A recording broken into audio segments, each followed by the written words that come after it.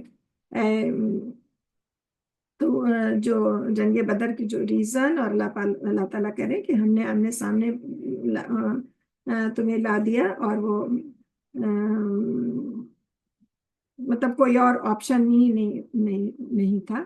اے نبی صلی اللہ علیہ وسلم، یاد کریں جب اللہ نے آپ کے خواب میں آپ کو ان کی تعداد کم دکھائی، اور اگر وہ آپ کو ان کی تعداد زیادہ دکھاتا تو آپ ضرور ہمت ہار دیتے، اور اس معاملے میں آپس میں اختلاف کرتے، لیکن یعنی لوگوں کی اوپینین ہوتی تو لوگ اختلاف کرتے کتنے ہم اگر تو اللہ تعالیٰ نے مسلمانوں کو دل مضبوط کرنے کے لیے رسول اللہ صلی اللہ علیہ وسلم پاک کہہ رہے ہم نے آپ کو خواب میں ان کی تعداد کم دکھائی تھی، جبکہ 1:3 کا ریشیو تھا۔ وہ 1000 تھے اور مسلمان 313۔ تو اللہ سبحانہ تعالیٰ کہہ رہے اگر ان کی ایگزیکٹ سچویشن پتہ ہوتی تو مسلمان ہمت ہار دیتے، اور آپس میں پھر اختلاف ہونے لگتا کہ ہم کس طرح جیت پائیں گے، کیونکہ وہ تو زمینی حقائق لوگ تو جو سامنے دکھ رہا ہے پریزنٹ سچویشن اس کو سوچتے ہیں، لیکن اللہ تعالیٰ کہہ رہے کہ ہم نے اللہ نے تمہیں بچا لیا، بے شک وہ سینوں کے بھید خوب جانتا ہے۔ اور اے مسلمانوں، یاد کرو جب تم کافروں کے آمنے سامنے ہوئے تو اللہ نے انہیں تمہاری نظروں میں تھوڑا دکھایا اور تمہیں ان کی نظروں میں تھوڑا دکھایا، تاکہ اللہ اس کام کو پورا کرتے جو ہونے والا تھا، اور سب کام اللہ ہی کی طرف لوٹتے ہیں۔ اے ایمان والو، جب کسی گروہ سے تمہارا آمنا سامنا ہو تو ثابت قدم رہو اور اللہ کو بہت یاد کرو تاکہ تم فلاح پاؤ۔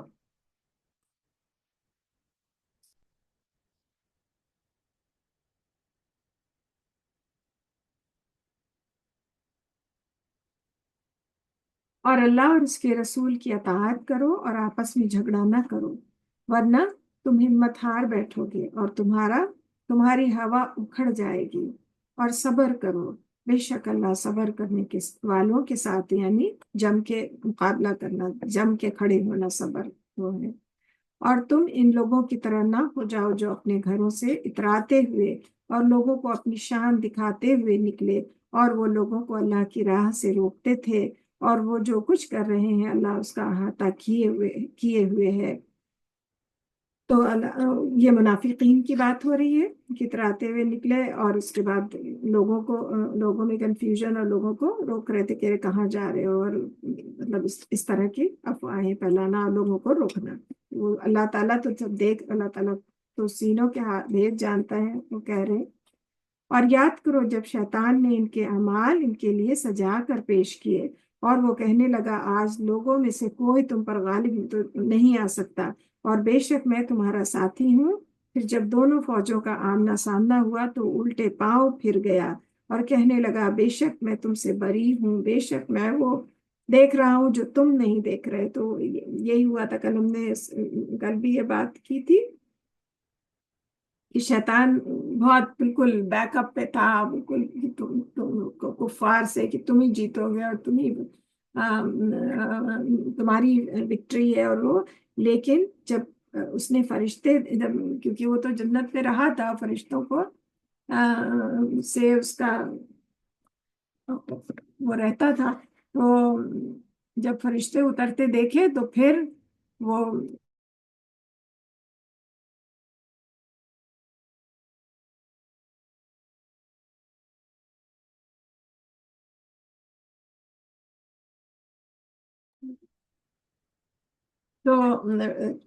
شیطان جو تھا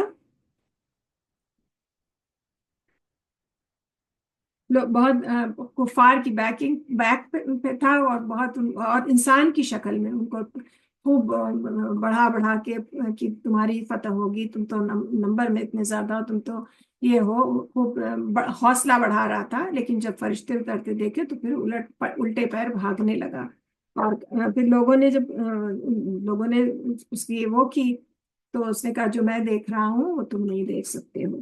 تو اور پھر کہنے لگا میں بے شک اللہ سے ڈرتا ہوں۔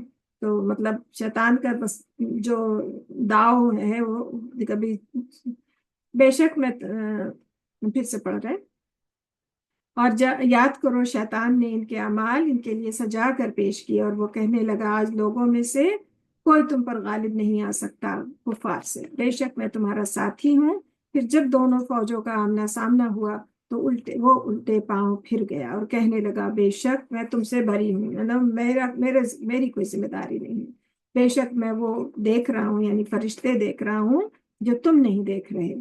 بے شک اب کہہ رہا ہے کہ بے شک میں اللہ سے ڈرتا ہوں اور اللہ سخت سزا دینے والا ہے۔ جب دیکھ لیا اس نے کہ اب تو بالکل کفار کی اب شامت آنے والی، اب فرشتے اتر رہے ہیں، تو سمجھ گیا، تو اس نے تب کہہ رہا کہ میں تو بری ہوں، میری تو کوئی ذمہ داری، میں نے تو کچھ نہیں کیا۔ تو اور اس کے بعد کہہ رہا میں اللہ سے ڈرتا ہوں، اللہ سخت سزا دینے والا ہے۔ تو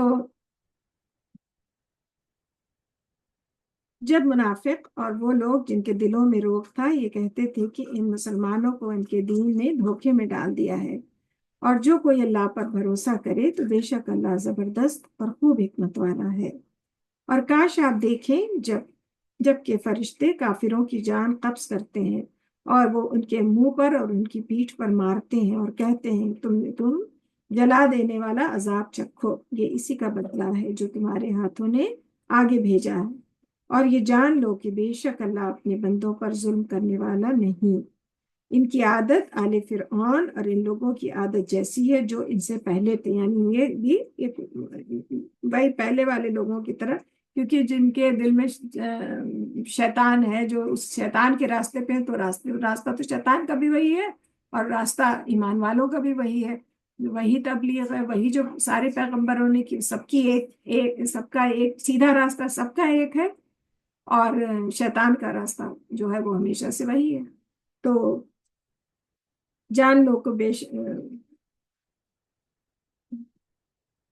اسی کا بدلہ ہے جو تمہارے ہاتھوں نے آگے بھیجا، اور جان لو کہ بے شک اللہ اپنے بندوں پر ظلم کرنے والا نہیں۔ ان کی عادت آل فرعون اور ان لوگوں کی عادت جیسی ہے جو ان سے پہلے تھے، انہوں نے اللہ کی آیات کا انکار کیا تو اللہ نے ان کے گناہوں کی وجہ سے انہیں پکڑ لیا، بے شک اللہ بہت طاقتور اور سخت سزا دینے والا ہے۔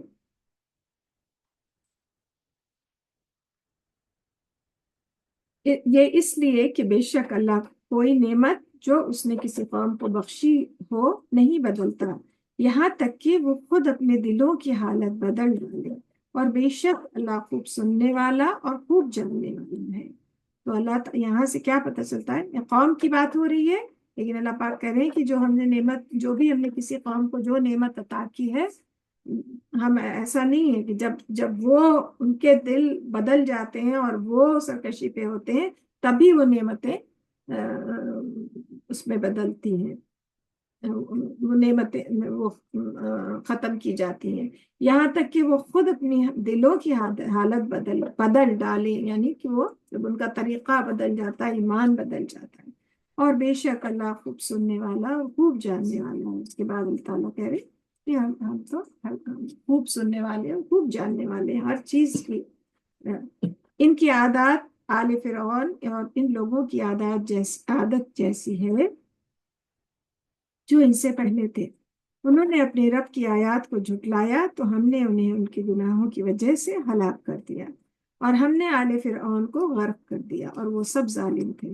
بے شک زمین پر چلنے والوں میں سے اللہ کے نزدیک بدترین وہ لوگ ہیں جنہوں نے کفر کیا پھر وہ ایمان نہیں لاتے، اور وہ جن سے آپ نے معاہدہ کیا پھر وہ ہر بار اپنا عہد توڑتے ہیں، اور وہ اللہ سے ذرا نہیں ڈرتے۔ پھر اگر آپ ان کو لڑائی میں پائیں تو ان کے ساتھ ان لوگوں کو بھی بھگا دیں جو ان کے پیچھے ہوں، کہ شاید کہ وہ نصیحت پکڑیں۔ تو مدینے کے آؤٹ اسکرٹ میں جو جیوز تھے تو ان سب سے مسلمانوں کا پیکٹ تھا، لیکن جب کچھ ایسی سچویشن آتی تھی تو وہ اس کو اپنے عہد کا پاس نہیں کرتے تھے۔ تو اور اگر آپ کو کسی قوم کی طرف سے خیانت بدعہدی کا خوف ہو تو برابری کی سطح پر ان کا عہد ان کے منہ پہ دے مارے، یعنی اس کو پھر توڑ دیں، ان کے منہ پہ دے مارے۔ اللہ پاک ناراضگی سے کہہ رہے ہیں بے شک اللہ خیانت یا بدعہدی کرنے والوں کو پسند نہیں کرتا۔ اور جن لوگوں نے کفر کیا وہ خیال نہ کریں کہ وہ بچ نکلے ہیں، بے شک وہ اپنی چالوں سے اللہ کو عاجز نہیں کر سکتے ہیں۔ اور ان کافروں کے مقابلے کے لیے تم مقدور بھر قوت اور جنگی گھوڑے تیار رکھو، جن سے تم اللہ کے دشمنوں اور اپنے دشمنوں اور ان کے علاوہ دوسروں کو ڈرائے رکھو جنہیں تم نہیں جانتے مگر اللہ انہیں جانتا ہے۔ اور تم اللہ کی راہ میں جو خرچ کرو گے تمہیں اس کا پورا پورا ثواب دیا جائے گا، اور تم پر ظلم نہیں کیا جائے گا۔ تو گھوڑے تیار رکھنا یہ مسلمانوں کو تو یہی وہ چیز ہے نا کہ آپ ایسا نہیں ہے کہ آپ ہر وقت سے لڑنا نہیں ہے، لیکن اپنی پوزیشن اسٹرانگ رکھنے ہیں۔ تو اللہ پاک کہہ رہے ہیں کہ اپنے گھوڑے تیار رکھو، ایز اے فریز یوز ہو رہا ہے کہ تاکہ تمہاری دھاک جمی رہے، تمہیں ایزی ٹارگٹ نہ سمجھیں۔ تو اور وہی جو پریزنٹ ٹائم ہے، جو مسلمان جو ان چیزوں سے زیادہ اس میں پڑ گئے، آرام طلبی میں، تو اسی لیے ایزی ٹارگٹ ہے۔ تو جو اللہ تعالیٰ بتا رہے ہیں اس وقت مسلمانوں کو سے کہہ رہے ہیں، اور اے نبی پاک صلی اللہ علیہ وسلم اگر وہ صلح کی طرف مائل ہو تو آپ بھی اس کی طرف مائل ہو جائیں، اور اللہ پر بھروسہ رکھیں، بے شک وہی خوب سننے والا اور خوب جاننے والا ہے۔ یعنی اگر وہ کیا نام ہے جو عہد جو پیکٹ ہوا ہے اگر وہ توڑ رہے ہیں تو اللہ پاک نے ناراضگی، وہ بار بار توڑتے تھے تو اللہ پاک ناراضگی سے کہہ رہے ہیں کہ تو آپ ان کے منہ پہ دے ماریے۔ اور اس کے بعد لیکن پھر ان میں یہ اللہ تعالیٰ سختی تو کرتے ہیں کہ اگر جو کوئی ریبیلیس ہے اس پہ سختی کرتے ہیں، لیکن پھر آخر میں اللہ تعالیٰ کہہ دیتے ہیں مجھے معافی کا دروازہ اور صلح کا دروازہ، پھر اینڈ آف دا سینٹینس پھر اللہ تعالیٰ وہی کہتے ہیں، کیونکہ اللہ تعالیٰ رحمان و رحیم ہے۔ کیا پھر انہوں نے کہا کہ اگر وہ صلح، اللہ سبحانہ تعالیٰ کریں کہ نبی پاک صلی اللہ علیہ وسلم اگر وہ صلح کی طرف مائل ہو جائے، پھر دوبارہ اگر وہ صلح کرنا چاہیں اور اللہ پر بھروسہ رکھے تو آپ بھی ان کی طرف اگر وہ ایک بار ہاتھ بڑھاتے ہیں تو آپ بھی ان کی طرف ان سے صلح کرنے اور اللہ پہ بھروسہ رکھے، بے شک وہی خوب سننے والا خوب جاننے والا ہے۔ اللہ تعالیٰ کرے کہ ہم تو آپ ایسا کریے اور آپ اللہ پہ بھروسہ رکھیے، اور اللہ تو ہر چیز جانتا ہے۔ اور اگر وہ آپ کو دھوکہ دینا چاہیں تو بے شک آپ کے لیے اللہ کافی ہے، وہی تو ہے جس نے اپنی مدد سے مومنوں اور آپ کی تائید کی ہے، اور اس نے ان مومنوں کے دلوں میں الفت ڈال دی ہے۔ یعنی اس مسلمان آپس میں جو صحابہ تھے وہ آپس میں بھائی الفت ہی تو تھی، تبھی رسول اللہ صلی اللہ علیہ وسلم نے کیا وہ سوسائٹی کیسی کریٹ ہوئی کہ ہر آدمی اپنے گھر میں ایک انصار ایک مہاجر رہ رہا ہے، کہ ہر ایک کے گھر میں ایک مہاجر، تو اتنی اللہ نے الفت ہی تو ڈالی تھی، تبھی تو ایک دوسرے کو، تو سگے بھائی نہیں ایک دوسرے کو برداشت کرتے ہیں، اور نہ کہ انصار اور مہاجر جو کہ ایک سٹی کے بھی نہیں تھے، ایک ساتھ رہ رہے تھے، وہ یہ محبت ہی تھی اللہ کی طرف سے تھی کہ وہ ہر ایک انصار کے گھر میں ایک مہاجر، یہ رسول اللہ صلی اللہ علیہ وسلم نے یہ سولوشن ڈھونڈا تھا، اور یہ سکسیسفل بھی رہا۔ وہی تو ہے جس نے اپنی مدد سے اور مومنوں سے آپ کی تائید کی، اور اس نے ان کے دلوں میں الفت ڈال دی۔ اگر آپ دنیا بھر کے سب خزانے خرچ کر دیتے تو بھی ان کے دلوں میں الفت پیدا نہ کر سکتے تھے، لیکن اللہ ہی نے ان میں الفت ڈال دی، بے شک وہ زبردست خوب حکمت والا ہے۔ تو یعنی اس سے کیا پتہ چلتا ہے، جو ایون رسول اللہ صلی اللہ علیہ وسلم سے بات ہو رہی ہے، لیکن اس سے پتہ یہ چلتا ہے کہ محبت اور بھائی چارگی وہ دولت سے نہیں ہوتی ہے، نرم دلی سے ہوتی ہے، اللہ کی دی ہوئی نعمت ہوتی ہے۔ اے نبی پاک صلی اللہ علیہ وسلم آپ کے لیے اللہ کافی ہے، اور ان لوگوں کے لیے بھی جو مومنوں میں سے آپ کی پیروی کرتے ہیں، یعنی مسلمان۔ اے نبی پاک صلی اللہ علیہ وسلم مومنوں کو جہاد پر ابھاریں، اگر تم میں 20 صبر کرنے والے ہوں تو 200 کافر پر غالب آئیں گے۔ تو صبر کرنے والے مطلب جم کے کھڑے رہنے والے، جم کے مقابلہ کرنے والے، صبر عربی میں اس معنی میں آتا ہے، اس معنی میں صبر کا یہ معنی میں آتا ہے عربی میں۔ ہم اردو میں صبر پڑھتے ہیں وہ بہت ڈفرینٹ ہے، کوئی بہت بیچارہ ہے اس کو کہتے ہیں صبر کرو، یہ وہ تو، لیکن صبر ہر جنگ میں، ہم نے جب احد کے بارے میں پڑھا تھا تب بھی صبر جم کے کھڑے ہو جانا، جب ڈٹ کے مقابلہ کرنا میں آتا ہے۔ اگر تم میں سے 20 صبر کرنے والے ہیں، یعنی 20 جم کر کھڑے ہونے والے ہوں، وہ تو اللہ سبحانہ تعالیٰ کرے کہ وہ 200 پہ غالب آئیں گے، یعنی 1:10 کا ریشو اللہ سبحانہ تعالیٰ بتا رہے ہیں کہ اگر دل میں ایمان مضبوط ہو، مومن ہو اور جم کے کھڑے ہونے والے ہوں تو اللہ ایسی برکت دے گا، اور اگر تم میں سے 100 صابر ہوں تو وہ 1000 پر غالب آئیں گے، اس لیے کہ وہ لوگ کچھ بھی نہیں سمجھ رکھتے۔ یعنی مسلمان جو مومن ہیں ان کا تو موٹیو ہے کہ انہیں جنت ملے گی، وہ شہید یا تو غازی ہوں گے یا شہید ہوں گے، اللہ ان سے راضی ہوگا، لیکن جو کافر ہیں وہ تو اپنے ورڈلی گین کے لیے یا اپنی بادشاہت کے لیے یا اپنی چودراہٹ کے لیے، وہ تو اس کے لیے لڑ رہے ہیں، یا اپنے انا کے لیے، اپنے تکبر کے لیے وہ اس کے لیے لڑ رہے ہیں، تو ان کو وہ تو کچھ بھی نہیں گین کر رہے، وہ تو متاع الغرور ہے، دھوکے میں ہے۔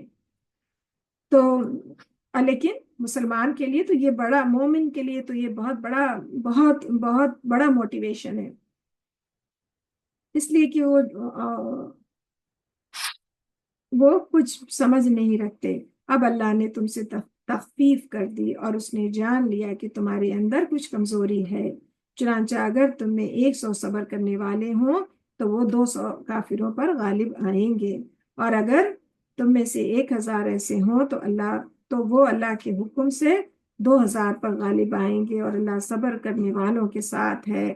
تو اللہ تعالیٰ ایمان کے لیول سے وہ کر رہے ہیں کہ وہ جتنا وہ، اگر وہ ایمان کا اتنا ہائی لیول اور اتنا جنگجو اور ڈٹ کے کھڑے رہنے والوں کا پہلے کی تعداد بتائی، پھر اس کے بعد مطلب اس میں مکس لوگ بھی ہیں، تو اللہ سبحانہ تعالیٰ کہہ رہے ہیں کہ ہم نے تمہاری کمزوری کو جان لیا کہ ٹھیک ہے تم یہ تو بہت زیادہ مطلب بہت وہ ہے، تو لیکن ڈبل تو 1:2 کا تو ریشو جو اللہ تعالیٰ نے بہت ایزیلی وہ کہا ہے کہ وہ تم ان پہ غالب آؤ گے۔ اور بدر میں ہم نے دیکھا کہ 313 مومن اور مسلمان اور 1000 کافر پر بھاری ہوئے اللہ کی مدد سے۔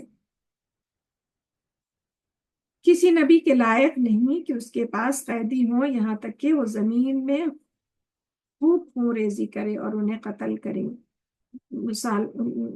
مسلمانوں، تم سامان دنیا چاہتے ہو اور اللہ تمہاری آخرت چاہتا ہے، اور اللہ زبردست اور خوب حکمت والا ہے، اور اگر اللہ کی طرف سے پہلے ہی ایک بات لکھی ہوئی نہ ہوتی تو تم نے بدر کے قیدیوں سے جو فدیہ لیا اس کے بدلے تمہیں بڑا عذاب آ پکڑتا۔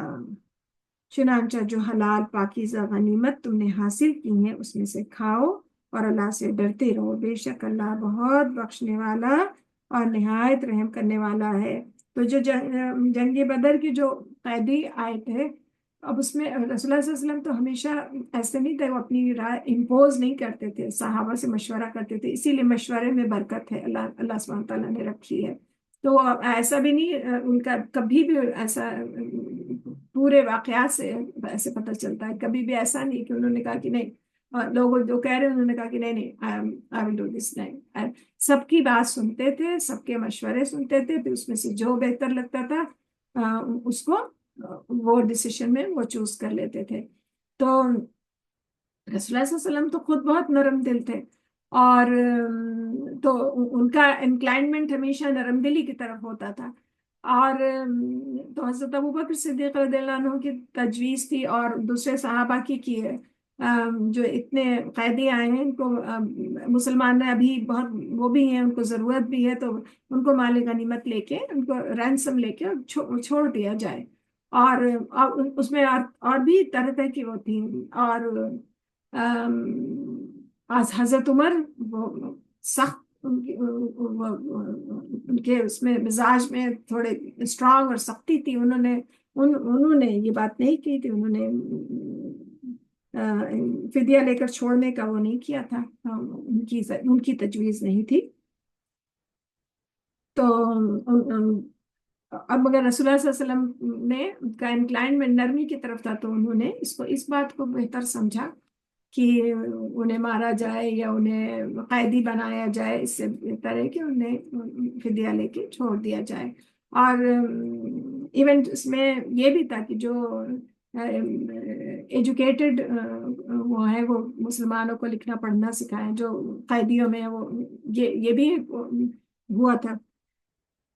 تو اللہ تعالیٰ نے کہا، پھر اللہ تعالیٰ نے کہا کہ یہ بات تو پہلے ہی طے ہو چکی تھی، مطلب اللہ تعالیٰ نے مدد کی مومنوں کی، تو اس لیے اللہ تعالیٰ نے اللہ تعالیٰ کہہ رہے ہیں ہم نے اس سے درگزر کیا. ادروائز یہ بات ان کو یہ بات نہیں پسند آئی. ان کا پھر کافر ان کے ساتھ کافروں کے ساتھ سختی برتنا چاہیے تھی، لیکن اب جو ہو گیا وہ ہو گیا. چنانچہ جو حلال اور پاکیزہ غنیمت تم نے حاصل کی اس میں سے کھاؤ اور اللہ سے ڈرتے رہو، بے شک اللہ بہت بخشنے والا اور نہایت رحم کرنے والا ہے.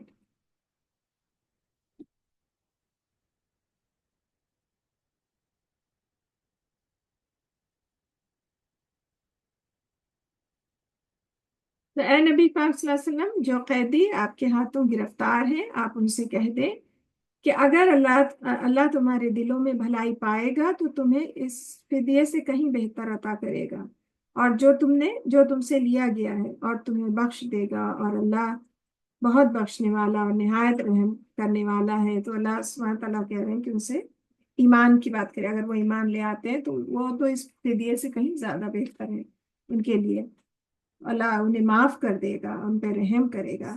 اور اے نبی پاک صلی اللہ علیہ وسلم، اگر وہ آپ سے خیانت کرنا چاہیں تو وہ پہلے ہی اللہ سے دغا کر چکے ہیں، پھر اس نے انہیں آپ کے قبضے میں دے دیا ہے، اور اللہ خوب جاننے والا ہے اور خوب حکمت والا ہے. یعنی وہ اگر ابھی کہہ رہے ہیں پھر بعد میں منہ موڑ لیں تو یہ تو پہلے ہی کافر ہیں، پھر اللہ ان سے پھر اللہ خوب جانتا ہے اگر کسی کے دل میں کھوٹ ہے، کہ ایسا نہیں کہ وہ ابھی آزاد ہونے کے لیے ہو جائے.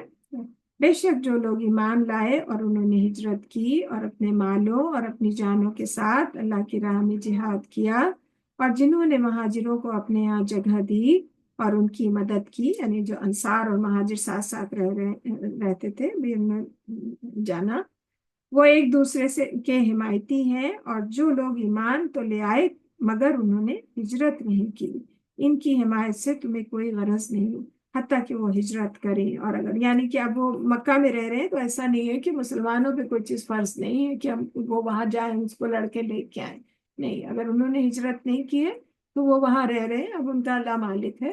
تب ایسا نہیں، یہ انلیس کہ وہ ہجرت کریں، مائگریٹ کریں وہاں سے، وہ ہجرت کرے. اور اگر تم سے دین کے معاملے میں مدد مانگے تو تم پر لازم ہے، مگر اس قوم کے خلاف نہیں جن کے اور تمہارے درمیان کوئی معاہدہ ہوا، اور تم جو کلام کرتے ہو اللہ دیکھ رہا ہے. اور جن لوگوں نے کفر کیا وہ آپس میں ایک دوسرے کے حمایتی ہیں، یعنی کافر آپس میں ایک دوسرے کے دوست ہیں. تو یہ ہے کہ جو لوگ مسلمان ہوئے ہیں، اللہ سبحانہ تعالیٰ کرے اگر وہ ہجرت کر کے آ جائیں اور دین کے معاملے میں تم سے مدد چاہیں تب تو تم مدد کر دو. لیکن ایسا نہیں ہے کہ مسلمانوں سے یہ کہا کہ وہاں ان کو چھڑانے کے لیے کوئی جنگ کی جائے، کہ وہ وہاں سے ان کو نکالنے کے لیے یا ان کی مدد کرنے کے لیے. اگر مسلمان کوئی پیکٹ جیسے کہ صلح حدیبیہ میں یہ ہو گیا تھا کہ ہم ایک دوسرے پہ اٹیک نہیں کریں گے، اور گو کی صلح حدیبیہ جو تھی وہ فیئر ٹریٹی نہیں تھی مسلمانوں کے اس سے اپیرنٹلی دکھ تو نہیں رہی تھی کہ یہ فیئر ٹریٹی ہے، کیونکہ بہت یہ تھا کہ اگر ہمارا کوئی آدمی آپ کی طرف، اگر کفار کا کوئی آدمی مدینہ گیا تو مدینے والوں کو واپس کرنا ہے، لیکن اگر مسلمانوں کو مدینے سے کوئی آدمی کفار کی طرف آیا تو وہ نہیں کریں گے واپس. تو یہ فیئر تو ٹریٹی نہیں تھی. اور بھی اس کے ٹریٹی کے 3-4 وہ تھے، یا وہ ہم جب صلح حدیبیہ کے بارے میں اور پڑھیں گے تب ڈیٹیل میں انشاءاللہ. اور تو اللہ سبحانہ تعالیٰ کہہ رہے ہیں کہ اگر جب ان سے کوئی پیکٹ ہو گیا ہے تو پھر وہ نہیں. تو صلح حدیبیہ کے بعد ایسا ہوا تھا کہ جب رسول اللہ صلی اللہ علیہ وسلم نے سائن کر دیا اس کے اوپر صلح نامے پر، اس کے بعد جو سہیل جو صلح حدیبیہ کے اس میں تھے، جو بیٹھے ہوئے تھے، جنہوں نے اس پہ سائن کرائے تھے کانٹریکٹ پہ، انہی کا جو بھی وہ تو کافر تھے، اور بہت ہی انفیئر ٹریٹی تھی مسلمانوں کے لیے، جو کہ مسلمانوں میں، لیکن رسول اللہ صلی اللہ علیہ وسلم نے اس کو مانا، اور مسلمانوں میں بڑا غم اور غصہ تھا کہ لیکن اللہ کا حکم تھا تو رسول اللہ صلی اللہ علیہ وسلم نے اس بات کو مانا. اور تو اسی وقت وہی سہیل کا بیٹا ابو جندال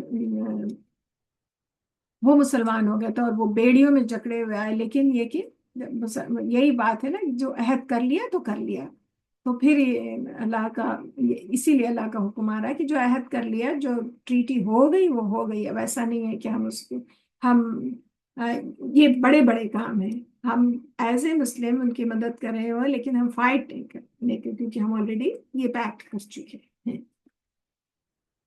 اور جو لوگ، تو ہم یہ صلح حدیبیہ کے بارے میں ابھی پھر سورہ فتح میں پڑھیں گے اور ڈیٹیل سے انشاءاللہ تعالی.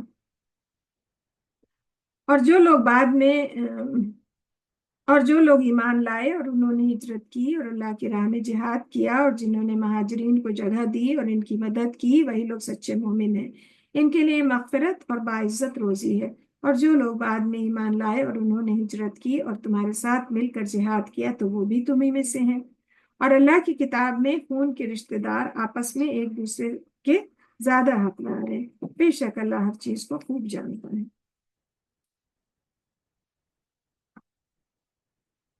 سورہ توبہ شروع ہو رہی ہے. سورہ توبہ میں اللہ تعالیٰ نے بہت ناراضگی اور غصے کا اظہار کیا ہے. اور تو رسول اللہ صلی اللہ علیہ وسلم نے ہر سورہ کی بگننگ میں جو اس سورہ کی بگننگ میں بسم اللہ نہیں ہے. سورہ توبہ شروع ہی ایسے ہو رہی ہے، براءۃ من اللہ ورسولہ الی الذین عاہدتم من المشرکین فسیحوا فی الارض اربعۃ اشہر واعلموا انکم غیر معجز اللہ وان اللہ مخزی الکافرین.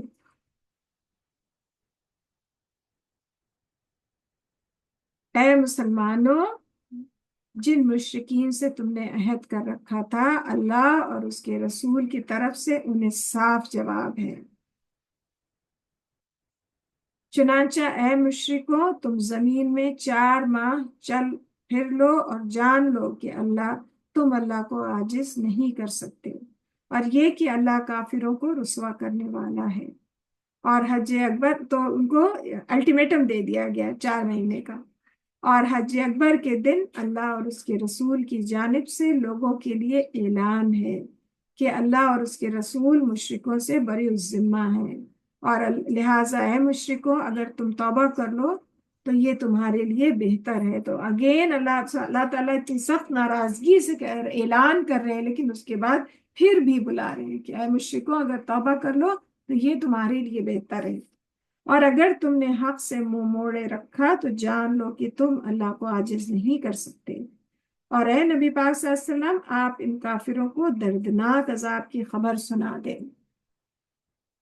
لیکن جن مشرکوں سے تم نے عہد کیا ہے، پھر انہوں نے تمہارے حق میں کوئی کمی نہیں کی اور نہ تمہارے مقابلے میں کسی کی مدد کی، تو ان سے مقررہ مدت تک ان کا عہد پورا کرو. بے شک اللہ متقیوں کو پسند کرتا ہے، یعنی تقوی والوں کو اللہ تعالیٰ پسند کرتے ہیں.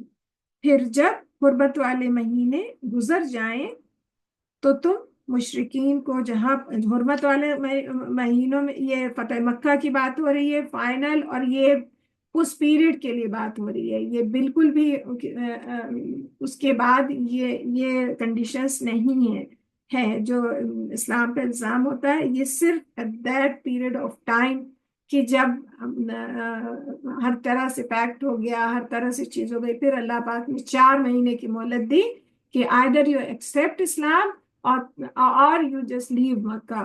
تو مطلب اب اس حدود حرم میں کوئی مشرک، کوئی بت پرست نہیں رہے گا.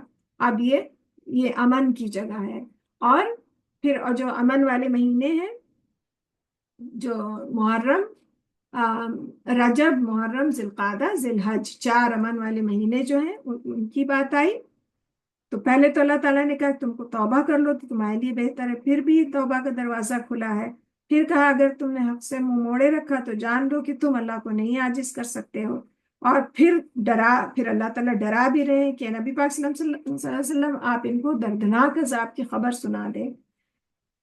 پھر کہہ رہے پھر اللہ تعالیٰ جن مشرکوں سے تم نے عہد کیا پھر انہوں نے تمہارے حق میں یعنی کہ کوئی کمی نہیں کی، مطلب وہ اپنے وعدے پہ قائم رہے تو، اور نہ تمہارے مقابلے میں کسی کی مدد کی، تو ان سے مقررہ مدت تک ان کا عہد پورا کرو. یعنی جب تک کا پیکٹ ہے تب تک پورا کرنا ہے. ایسا نہیں ہے کہ ہم اس کو توڑنا نہیں ہے.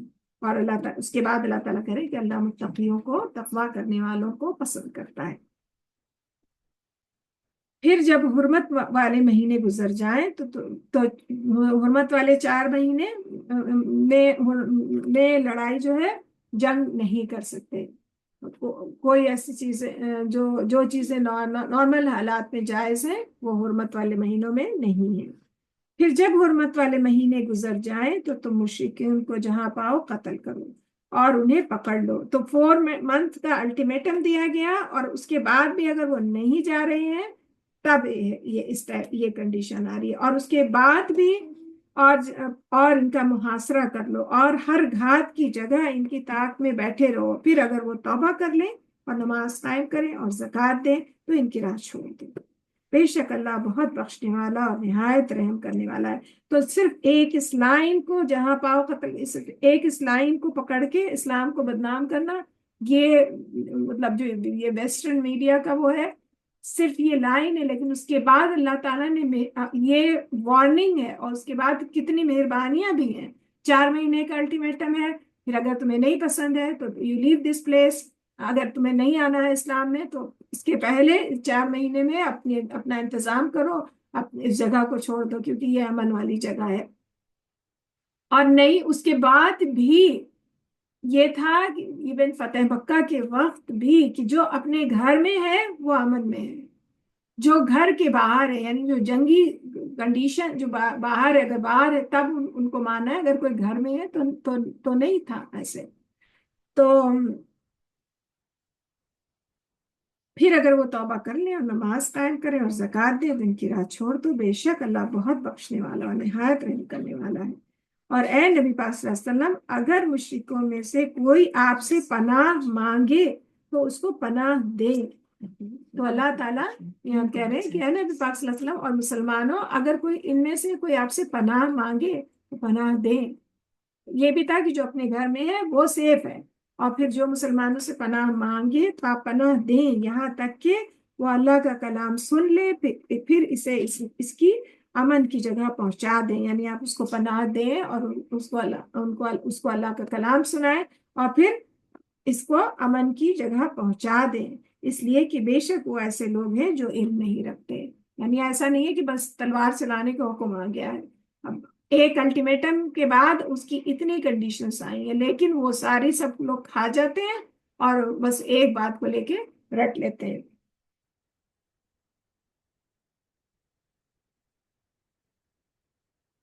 کہ اللہ تعالیٰ نے یہ کہا تو ضرور، لیکن اس کے بعد جو اپنے گھر میں آ گیا وہ امن میں آ گیا، جو پناہ میں آ گیا وہ امن میں آ گیا. اور یہ بھی ساری چیزیں 4 مہینے کا ٹائم دیا گیا ہے.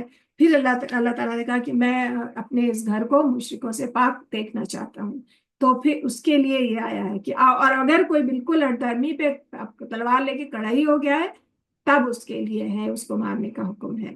تو بھلا مشرکوں کے لیے اللہ اور اس کے رسول کے نزدیک کوئی عہد کیوں کر ہو سکتا ہے، سوائے ان لوگوں کے جن سے تم نے مسجد حرام کے قریب عہد لیا تھا. پھر جب تک وہ تمہارے ساتھ سیدھے رہیں تم بھی ان کے ساتھ سیدھے رہو. بے شک اللہ متقیوں کو پسند کرتا ہے. کس طرح مشرکوں سے عہد رہ سکتا ہے، جبکہ ان کا حال یہ ہے کہ اگر وہ تم پر غلبہ پا لے تو وہ تمہارے معاملے میں رشتہ داری کا لحاظ کریں گے، نہ کسی عہد کا، یعنی کہ کوئی رشتے ناطے کا بھی نہیں کریں گے اگر ان کا غلبہ ہو جائے مسلمانوں پہ، اور نہ کوئی کسی وعدے کا۔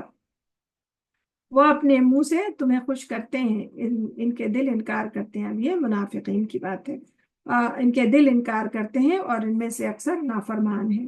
انہوں نے اللہ کی آیات کو تھوڑی سی قیمت پر بیچا، پھر لوگوں کو اس کے راستے سے روکا۔ بے شک برا ہے جو وہ کرتے ہیں۔ وہ کسی مومن کے معاملے میں رشتہ داری کا لحاظ کرتے ہیں، نہ کسی عہد کا، وہی لوگ حد سے گزرنے والے ہیں۔ پھر اللہ تعالیٰ کرے وہ حد سے گزرنے والے ہیں بہت۔ پھر اگر وہ توبہ کر لیں اور نماز قائم کریں اور زکوٰۃ دیں تو وہ دین میں تمہارے بھائی ہیں۔ تو مطلب ہر اتنے ریبیلیس لوگ اور اتنے اس کے بعد بھی اللہ تعالیٰ کرے اگر وہ توبہ کر لیں تو وہ تمہارے بھائی ہیں، معاف کر دو انہیں۔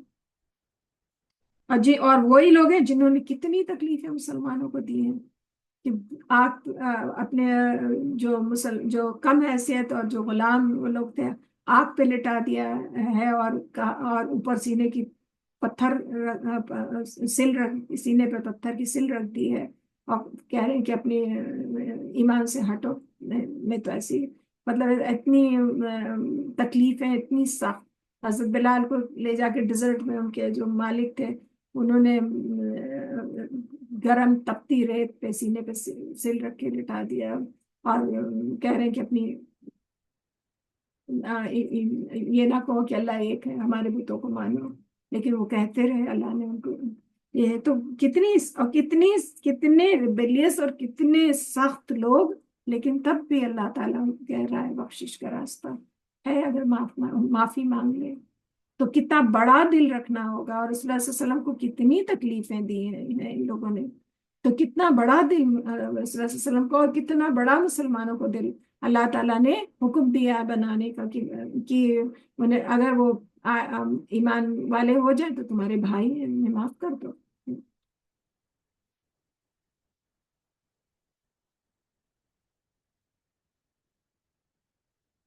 پھر اگر وہ توبہ کر لیں اور نماز قائم کریں اور زکوٰۃ دیں تو وہ دین میں تمہارے بھائی ہیں۔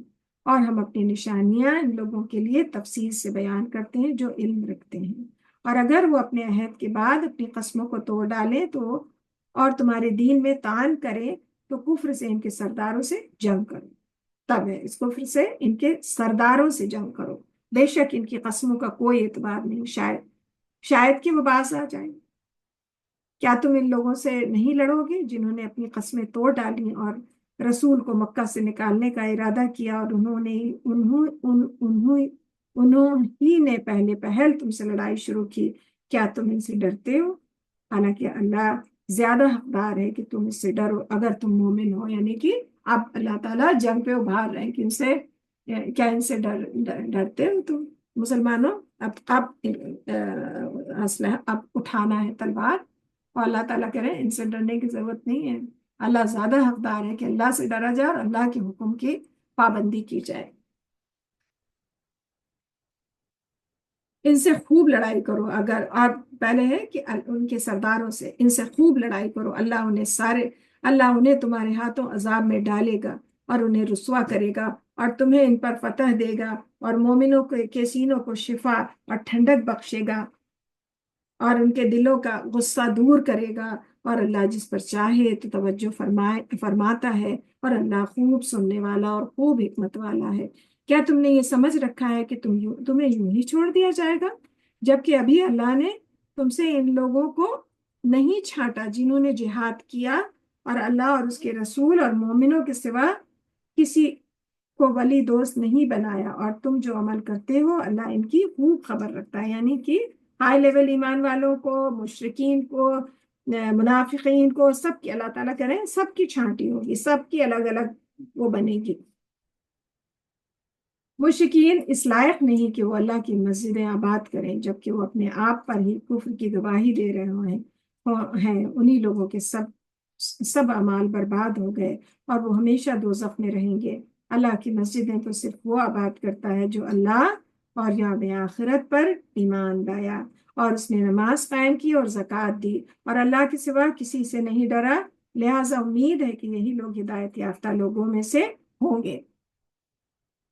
کیا تم نے حاجیوں کو پانی پلانا یا مسجد حرام کو آباد کرنا اس شخص کے اعمال کے مانند قرار دے رکھا ہے جو اللہ اور یوم آخرت پر ایمان لایا اور اس نے اللہ کی راہ میں جہاد کیا؟ اللہ کے نزدیک یہ برابر نہیں ہو سکتے ہیں۔ تو یہ کفار جو تھے وہ ان میں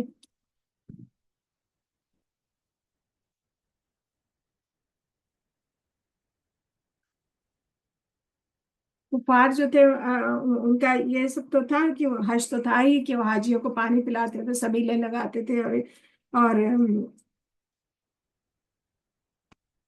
مسجد حرام کو اب اس میں بت بھی تھے، لیکن یہ کہ حج بھی ہوتا تھا، طواف بھی ہوتا تھا۔ اب ان کا طریقہ تو اس قدر بے ڈھنگا تھا کہ سیٹی بجا رہے ہیں، تالیاں بجا رہے ہیں، اور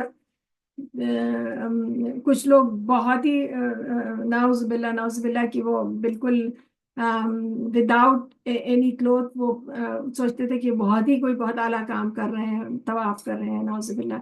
تو اللہ تعالیٰ کہہ رہے ہیں کہ خالی حاجیوں کو پانی پلانا اور بیت اللہ کو میں جانا یہ برابر ہو گئے ان لوگوں کے کہ جنہوں نے اللہ کی راہ میں جہاد کیا اور جو ایمان لائے اور جو ہمیں آخرت پر ایمان رکھتے ہیں، وہ ان کے برابر تو نہیں ہو سکتے ہیں۔ اور اللہ ظالم لوگوں کو ہدایت نہیں دیا کرتا، یعنی اب جو لوگ اپنے اس میں ظلم و تکبر اور اس میں اتنے بھر گئے تو اللہ پھر ان کو، اللہ سبحانہ تعالیٰ نے ان کو چھوڑ دیا، اسی میں کسی میں پڑے رہو۔ جو لوگ ایمان لائے اور انہوں نے ہجرت کی اور اللہ کی راہ میں اپنے اموال، اپنے مالوں کو اور اپنی جانوں سے جہاد کیا، اللہ کے ہاں ان کا درجہ بہت بڑا ہے اور وہی مراد پانے والے ہیں، یعنی وہی سکسیسفل لوگ ہیں۔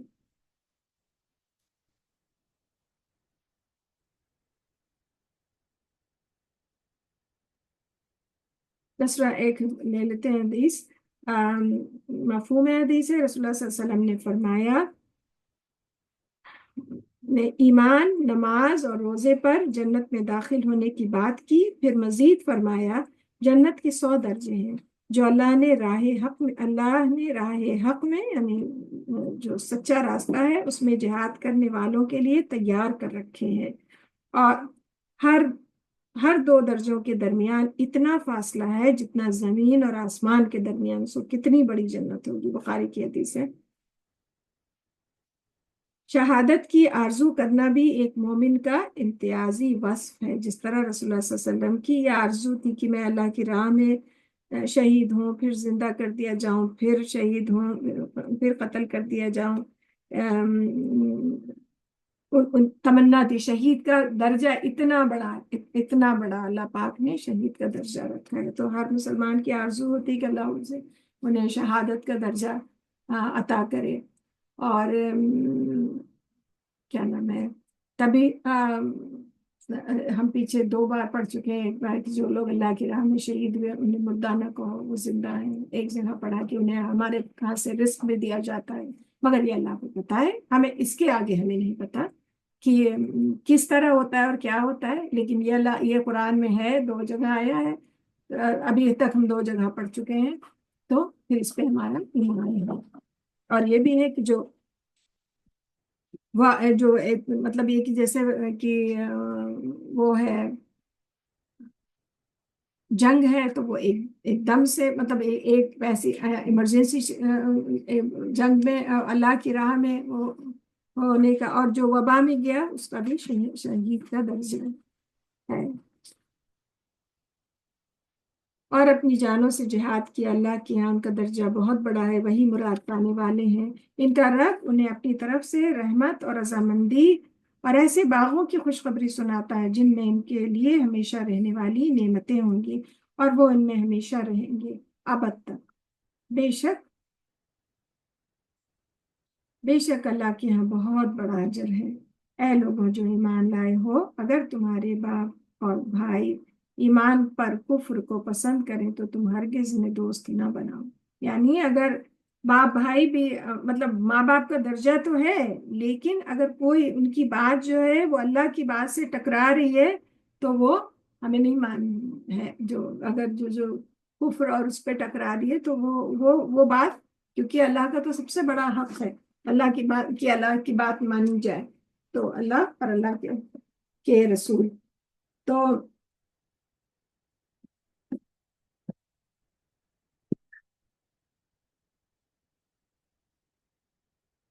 کیا اللہ سبحانہ تعالیٰ کیا کہہ رہے ہیں؟ اے لوگوں جو ایمان لائے ہو، اگر تمہارے باپ اور بھائی ایمان پر کفر کو پسند کریں تو تم ہرگز انہیں دوست نہ بناؤ، اور تم میں سے جو ان کو دوست بنائیں گے تو وہی لوگ ظالم ہیں. اے نبی پاک صلی اللہ علیہ وسلم کہہ دیں کہ اگر تمہارے باپ اور بیٹے اور بھائی اور بیویاں اور تمہارا کنبہ اور قبیلہ اور جو مال تم نے کمائے اور وہ تجارت جس کے مندہ پڑنے کا تمہیں ڈر ہے اور مکانات جنہیں تم پسند کرتے ہو، یہ سب تمہیں اللہ اور اس کے رسول اور اس کی راہ میں جہاد سے زیادہ عزیز ہے، تو انتظار کرو یہاں تک کہ اپنا حکم بھیج دیں. یعنی جو جتنی ورلڈلی گین ہے اور جتنی لوگوں کا کمزوریاں ہیں، اللہ تعالیٰ کرے اگر تمہیں یہ سب چیزیں اللہ کے راہ میں جہاد کرنے، اللہ اور اس کے رسول کی راہ میں جہاد کرنے سے زیادہ عزیز ہے، تو پھر انتظار کرو یہاں تک کہ اللہ اپنا حکم بھیج دے. تو اس سے کیا پتہ چلتا ہے کہ حق کا راستہ جو ہے وہ کوئی باپ بھائی بیٹے بیویاں کنبہ قبیلہ اس سب کے اوپر اللہ کا حکم ہے. اور جو مال کمایا ہے اور جو کاروبار مندہ پڑنے کا ڈر ہے، ہر چیز میں اگر سچ بات کہیں گے تو ہمارا یہ نقصان ہو جائے گا اللہ کے راستے سے. تو یہ ساری یہ سب پوری لسٹ اللہ تعالیٰ نے بھیجی، اور اس کے بعد کہا کہ اگر تمہاری کمزوری یہ سب ہے تو پھر انتظار کرو یہاں تک کہ اللہ اپنا وارننگ آ گئی. اللہ تعالیٰ نے وارننگ دے دی ہے. اور پھر اللہ تعالیٰ کرے اللہ نافرمان لوگوں کو ہدایت نہیں دیتا. تو فالو دا انسٹرکشن، اور نہیں تو پھر نافرمان لوگوں کو اللہ ہدایت نہیں دیتا. یقیناً اللہ نے بہت سے مواقع پر تمہاری مدد کی. اب اللہ تعالیٰ اپنے احسان بتا رہے ہیں. یقیناً اللہ نے بہت سارے موقعوں پر تمہاری مدد کی ہے. مسلمانوں پہ اللہ تعالیٰ اپنا احسان بتا رہے ہیں. پہلے کیٹیگری بتائی، پھر غصے کا اظہار کیا، وارننگ دی، اور اس کے بعد بیزاری کا اظہار کیا کہ اللہ نافرمانوں کو ہدایت نہیں دیتا. اور اس کے بعد پھر اللہ تعالیٰ پھر کہہ رہے ہیں مسلمانوں یاد کرو میں نے بہت سارے موقع پر تمہاری مدد کی ہے. اور حنین کے دن جب کہ تمہاری کثرت نے تمہیں خوش فہمی میں ڈال دیا تھا تو وہ تمہارے کچھ بھی کام نہ آئے، اور زمین فراخی کے باوجود تم پر تنگ ہو گئی، پھر تم پیٹ پھیر کر پلٹے. پھر اللہ نے جنگ حنین کی بات ہو رہی ہے، پھر اللہ نے اپنے رسول پر اور مومنوں پر اپنی تسکین نازل کی، اور اس نے ایسے لشکر بھیجے جو تم نے نہیں دیکھے، اور جن لوگوں نے کفر کیا انہیں عذاب دیا، اور کافروں کی یہی سزا تھی.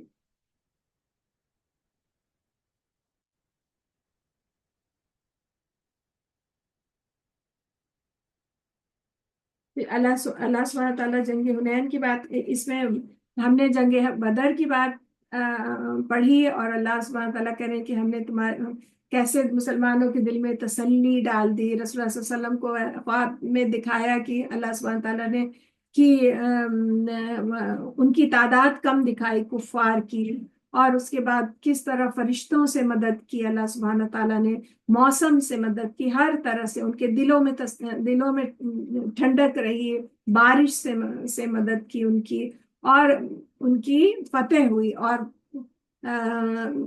جو ان کے کفار کے جو 70 مارے گئے تھے وہ سارے وہ تھے ایلیٹ کلاس کے لوگ تھے، ان کے سب اپنے اپنے قبیلوں کے سردار تھے انکلوڈنگ ابو جہل. اور اس کے بعد اب اللہ تعالیٰ یہاں کہہ رہے ہیں، پھر بتایا کہ نبی پاک صلی اللہ علیہ وسلم یہ اللہ کا حق ہے، اس سے کہیے یہ اللہ کا حق ہے کہ اپنی ساری چیزوں کے اوپر اللہ اور اللہ کے رسول کے راستے میں جہاد کے ساتھ جہاد کریں. اور اس کے بعد پھر جنگ حنین میں، یہ فتح مکہ کے بعد ہوئی تھی، اس میں لارجسٹ آرمی تھی مسلمانوں کی. اوور 10,000 لارج، مطلب اس کے پہلے اتنی بڑی آرمی تھی نہیں لارج، کیونکہ ہم تو رسول اللہ صلی اللہ علیہ وسلم تو فتح مکہ ہوا تب چیزیں تو اس کی طرف آ رہی تھی، لارجسٹ آرمی. لیکن وہی ہے نا کہ جب اسباب ہوتے ہیں تو پھر ہلکا، ہم ان کو کہہ نہیں سکتے، وہ تو بڑے جیش صحابہ، لیکن انسان سب لوگ انسان تھے. تو اس وقت تھوڑا شاید انسان کے دل میں ذرا سا خیال ہے کہ کیا نام ہے، ہم تو بہت اب اس وقت طاقتور ہیں. اور اس طرح کے ہوا، لوگ تتر بتر ہو گئے. رسول اللہ صلی اللہ علیہ وسلم لوگوں کو پکار رہے تھے اور کہہ رہے تھے کہ لوگوں کیا میں تمہارا رسول نہیں ہوں، رقت تاری تھی، مطلب اتنی بڑی آرمی، اور اس طرح کے کریٹ ہو گیا. اور حضرت عباس جو ان کی آواز جو تھی وہ بہت اچھی اور اسٹرانگ وائس تھی. ان سے کہا انہوں نے کہ لوگوں کو پکار. بہرحال وہ لوگ پھر بعد میں اکٹھا ہوئے، اور مطلب اللہ نے پھر اللہ سبحانہ تعالیٰ کرے کہ اس وقت اتنی بڑی آرمی کے بعد تم نے اتنا کیاس ہوا تھا اور تم بالکل اس کے قریب چلے گئے تھے، لیکن پھر اللہ نے فرشتوں سے مدد کی جو تم نہیں دیکھ رہے تھے. تو یہی ہے کہ اپنے اسباب پہ یقین نہیں، اپنے اسباب پہ ذرا سا بھی ایک رائی کے دانے کے برابر بھی وہ نہیں کرنا ہے. اللہ جب مہربان ہو جائے تو وہ ایفرٹ تو کرنا ہے. جنگ میں تو کھڑے ہیں، ان صحابہ سے زیادہ کون ایفرٹ کرے گا، رسول اللہ صلی اللہ علیہ وسلم سے زیادہ کون ایفرٹ کرے گا. ایفرٹ تو ڈے اینڈ نائٹ کا ہے، مگر اپنے پہ تکبر نہیں کرنا ہے. آئی ڈیڈ دس، اور جو آج کل کا ہے آئی ارن دس، آئی ہیو ڈن دس، اور یہ بڑے خطرناک جملے ہیں جس سے ہمیں اپنے بچوں کو محفوظ رکھنا چاہیے. تو اللہ سبحانہ تعالیٰ کرے پھر اللہ نے اپنے رسول اور مومنوں پر تسکین نازل کی، اور اس نے ایسے لشکر بھیجے جو تم نے نہیں دیکھے تھے، اور جن لوگوں نے کفر کیا انہیں عذاب دیا، اور کافروں کی یہی سزا ہے. تو اللہ تعالیٰ انہیں پھر سے اپنا احسان یاد دلا رہے ہیں کہ ایسا نہیں کہ مسلمان اتنی بڑی آرمی تھے اور وہ اللہ کی مدد کے بغیر کچھ نہیں ہو سکتا ہے. پھر یہ ہے کہ اگر تم ایمان کے ساتھ اللہ کے لیے لڑو اللہ کی مدد آئے گی. یہ کہنے کا پورا وہ ہے.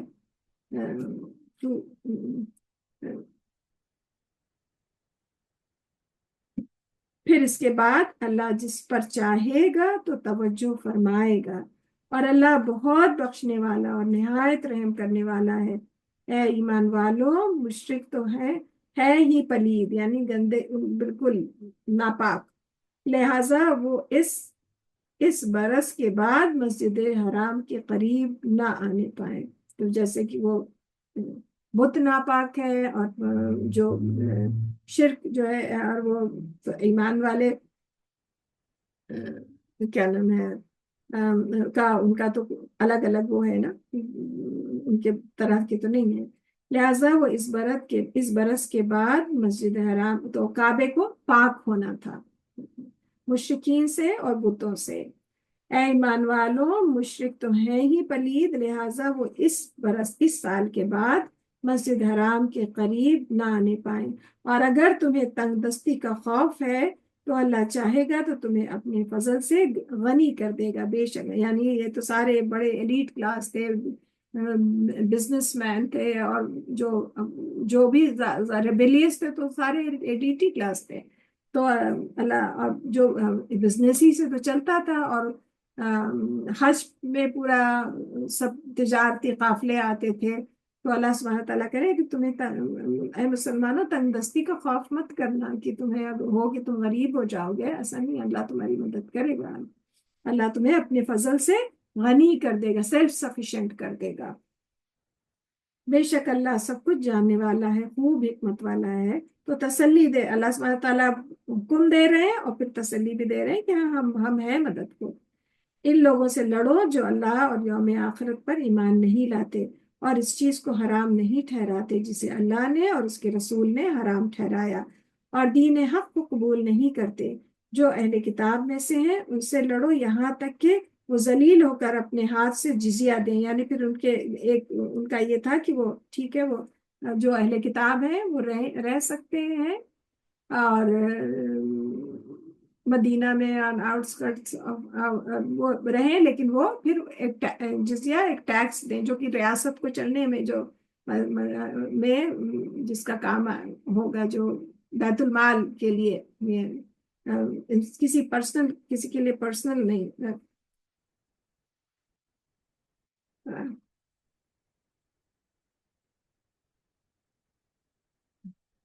یہاں تک کہ وہ ذلیل ہو کر اپنے ہاتھ سے جزیہ دیں، یعنی کہ اب پھر مطلب ان میں کافی ساری ڈیٹیل ہے. بنی الناظر، بنی قریظہ، یہ سارے، پھر بہت ساری جنگیں ہوئی، قیدی ہوئے، مارے حکم بھی آیا، اور بھی ہم آگے بھی پڑھیں گے.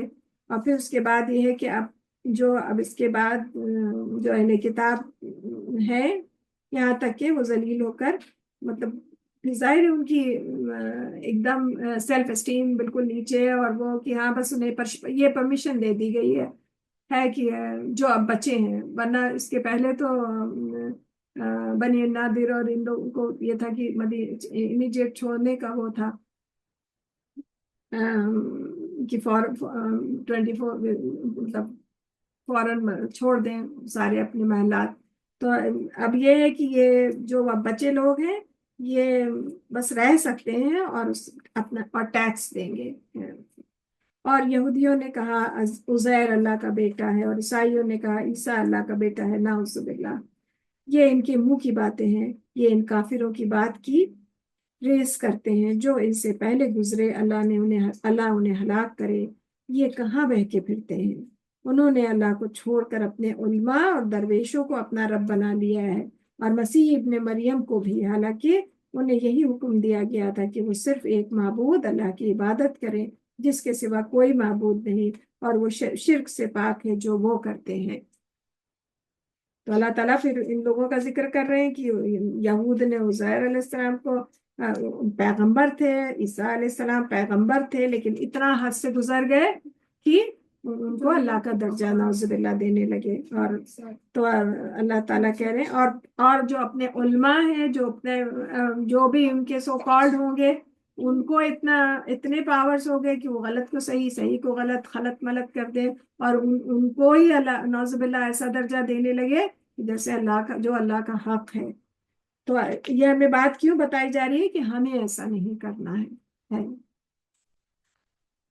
وہ چاہتے ہیں کہ اللہ کے نور کو اپنے منہ سے بجھا دیں، یعنی اتنے دشمن ہیں، اور اللہ اپنے نور کو پورا کر کے رہتا ہے، خواہ کافروں کو برا ہی لگے. وہی اللہ ہے جس نے اپنے رسول کو ہدایت اور دین حق کے ساتھ بھیجا تاکہ اسے سب دین پر غالب کرے، خواہ مشرکین کو برا ہی کیوں نہ لگے، چاہے برا مانے، لیکن مانے تو مانتے رہے. اے ایمان والوں، بے شک اکثر علماء اور درویش لوگوں کا مال ناحق ہی اے ایمان والوں، I repeat، اے ایمان والوں، بے شک اکثر علماء اور درویش، یعنی میجورٹی اور درویش لوگوں کا مال ناحق ہی کھاتے ہیں. یعنی کہ یہ انسانی کمزوری ہے کہ اپنے دکان لگا دی اور اپنے کو بہت عالم پریزنٹ کر رہے ہیں اور بہت بزرگ پریزنٹ کر رہے ہیں. یہ میجورٹی، اللہ تعالیٰ یہ بتا رہے کہ میجورٹی آف لوگوں کا مال ناحق ہی کھاتے ہیں، اور وہ لوگوں کو اللہ کے راستے سے روکتے ہیں. یعنی وہ اصل دین تو نہیں ہے، جو اصل دین ہے اسے روک رہے ہیں اور اپنی دکان چمکا رہے ہیں. اور جو لوگ سونا اور چاندی جمع کرتے ہیں اسے اللہ کی راہ میں خرچ نہیں کرتے، تو آپ انہیں دردناک عذاب کی خبر سنا دیں. جس دن وہ مال دوزخ کی آگ میں تپایا جائے گا، پھر اس سے ان کے ماتھوں اور ان کے پہلوؤں اور ان کی پیٹھوں کو دبایا جائے گا، اور کہا جائے گا کہ یہ وہ مال ہے جو تم نے اپنے لیے جمع کیا تھا، لہذا آپ اس کا مزہ چکھو جو تم جمع کرتے رہے تھے. بے شک اللہ کے نزدیک مہینوں کی گنتی 12 مہینے ہی ہیں. اللہ کی کتاب میں جس دن اس نے آسمان اور زمین کو پیدا کیا، ان میں سے 4 مہینے حرمت والے ہیں. یہی سیدھا دین ہے. تو حرمت والے مہینے پہلے بھی تھے اور اسلام کے بعد بھی. چنانچہ تم ان مہینوں میں اپنے آپ پہ ظلم نہ کرو اور تمام مشرکین سے لڑو جیسے کہ وہ تم سب سے لڑتے ہیں، اور جان لو کہ بے شک اللہ متقیوں کے ساتھ ہے، یعنی اللہ پرہیزگاروں کے ساتھ ہے.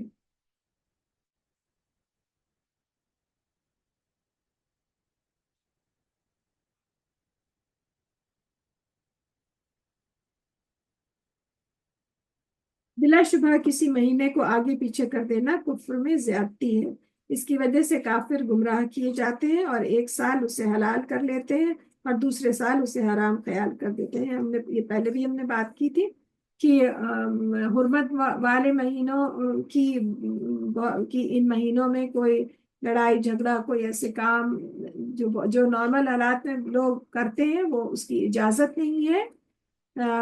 اور لیکن مشرکین جو تھے، مشرکین مکہ، یہ اپنی اس سال ان مہینوں وہ موو کر دیتے تھے کہ ہاں 4 مہینے تو ہیں، کوئی بھی 4 بنا لیں اپنے حساب سے۔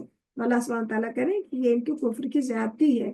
اللہ نے جب زمین آسمان بنایا اور 12 مہینے بنائے اور اس میں 4 حرمت والے مہینے، اور جن مہینوں کو بنایا بس اسی کو فالو کرنا ہے۔ تو اپنی مرضی سے کہ اس سال ہم اس کو بنا لیں گے اپنی کنوینئنس کے حساب سے، کہ اس سال ہم یہ کر رہے ہیں تو ہم اس کو کر لیں گے، تو تم موو نہیں کر سکتے ہو۔ اور کہ ایک سال اس کو حرام خیال کر دو، دوسرے سال حلال کر لو، اور بس گنتی پوری کر لو۔ جو اللہ نے حرام ٹھہرائے پھر وہ حلال ٹھہرا لیں جسے اللہ نے حرام ٹھہرایا۔ ان کے برے اعمال انہیں بھلے دکھائی دیتے ہیں اور اللہ کافروں کو ہدایت نہیں دیتا۔ اے ایمان والو، تمہیں کیا ہو گیا ہے؟ جب تم سے کہا جاتا ہے کہ اللہ کی راہ میں نکلو تو تم زمین پر ڈھیر ہو جاتے ہو۔ کیا تم آخرت کو چھوڑ کر دنیا کی زندگی پر ریجھ گئے ہو؟ بہت اللہ تعالیٰ حیرت اور ناراضگی دونوں کی، ہر چیز تو مطلب ایوری تھنگ بلانگس ٹو اللہ، تو کیا ہو گیا ہے کہ جب اللہ کی راہ میں نکلنے کو کہا جا رہا ہے تو ہمت پست پڑ جا رہی ہے۔ چنانچہ دنیا کی زندگی کا فائدہ تو آخرت کے مقابلے میں بہت حقیر ہے۔ اگر تم نہیں نکلو گے تو اللہ تمہیں دردناک عذاب دے گا اور تمہاری جگہ کسی اور قوم کو لے آئے گا، اور تم اس کا کچھ بھی نہ بگاڑ سکو گے، یعنی کہ پھر وہ مسلمان جو ہے وہ نیچے سے نیچے ہوتے، کچھ کر ہی نہیں سکو گے۔ اور اللہ ہر چیز پر خوب قادر ہے۔ اگر تم اس نبی کی مدد نہیں کرو گے تو تحقیق اللہ نے اس کی مدد کی، اس وقت اس کی مدد کی جب کافروں نے اس کو مکہ سے، جب ان کو نبی پاک صلی اللہ علیہ وسلم کو مکہ سے نکال دیا تھا۔ وہ دو میں دوسرا تھا، جبکہ وہ دونوں غار سور میں تھے، جب وہ نبی صلی اللہ علیہ وسلم اپنے ساتھی حضرت ابو بکر سے جو صحابہ میں حضرت ابو بکر کا ذکر یہاں آتا ہے، یہ ان کا وہ ہے، اعزاز ہے۔ اور وہ نبی صلی اللہ علیہ وسلم اپنے ساتھی ابو بکر سے کہہ رہا تھا کہ غم نہ کر، یقیناً اللہ ہمارے ساتھ ہے۔ پھر اللہ نے اس پر اپنی سکینت نازل کی اور ایسے لشکروں سے ان کی مدد کی جنہیں تم نے نہیں دیکھا، اور اس نے کافروں کی بات کو پست کر دیا، اور بات تو اللہ ہی کی بلند ہے، اور اللہ بہت زبردست ہے، خوب حکمت والا ہے۔ تم ہلکے بھی نکلو اور بوجھل بھی، اور اپنے مال اور اپنی جان سے اللہ کی راہ میں جہاد کرو، یہ تمہارے لیے بہتر ہے اگر تم علم رکھتے ہو۔ تو اللہ سبحانہ تعالیٰ کیا کہہ رہے ہیں کہ وہ جب نبی پاک صلی اللہ علیہ وسلم کہ ہم اپنے نبی کی تو مدد ہم تو کر ہی لیں گے، ہم نے تو اس وقت بھی ان کی مدد کی تھی جب کافروں نے مکہ سے جب انہیں تکلیفیں دی اور وہ پھر انہیں مکہ چھوڑنا پڑا، تو جبکہ مکہ شہر سے بہت محبت تھی، رسول اللہ صلی اللہ علیہ وسلم کو حرم سے بہت محبت تھی، تو انہیں چھوڑنا پڑا۔ تو پھر وہ مطلب ڈیٹیل میں بتا رہے کہ جب وہ 2 تھے تو وہ اپنے ساتھی سے کہہ رہے تھے کہ غم نہ کرو، یقیناً اللہ ہمارے ساتھ ہے۔ اور پھر اللہ تعالیٰ کہہ رہے کہ ہم نے ان کے دل میں ایک سکینت، ٹرانکولیٹی ہم نے پیدا کر دی تھی، اور ایسے لشکروں سے مدد کی جنہیں تم نے نہیں دیکھا۔ تو یعنی کہ فرشتوں سے مدد کی ہوگی، اللہ سبحانہ تعالیٰ نے ایسے لشکروں سے ان کی مدد کی جنہیں تم نے نہیں دیکھا۔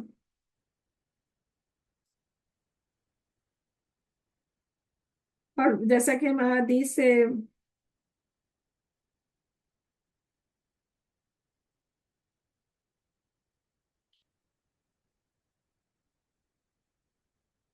حالانکہ حدیث لے لیتے ہیں، مفہوم حدیث ہے، حالانکہ اللہ کی راہ میں جہاد کرنا بڑا فضیلت والا عمل ہے، حتیٰ کہ شہید دنیا میں دوبارہ آنے کی آرزو کرے گا تاکہ اللہ پھر سے شہادت کے درجے سے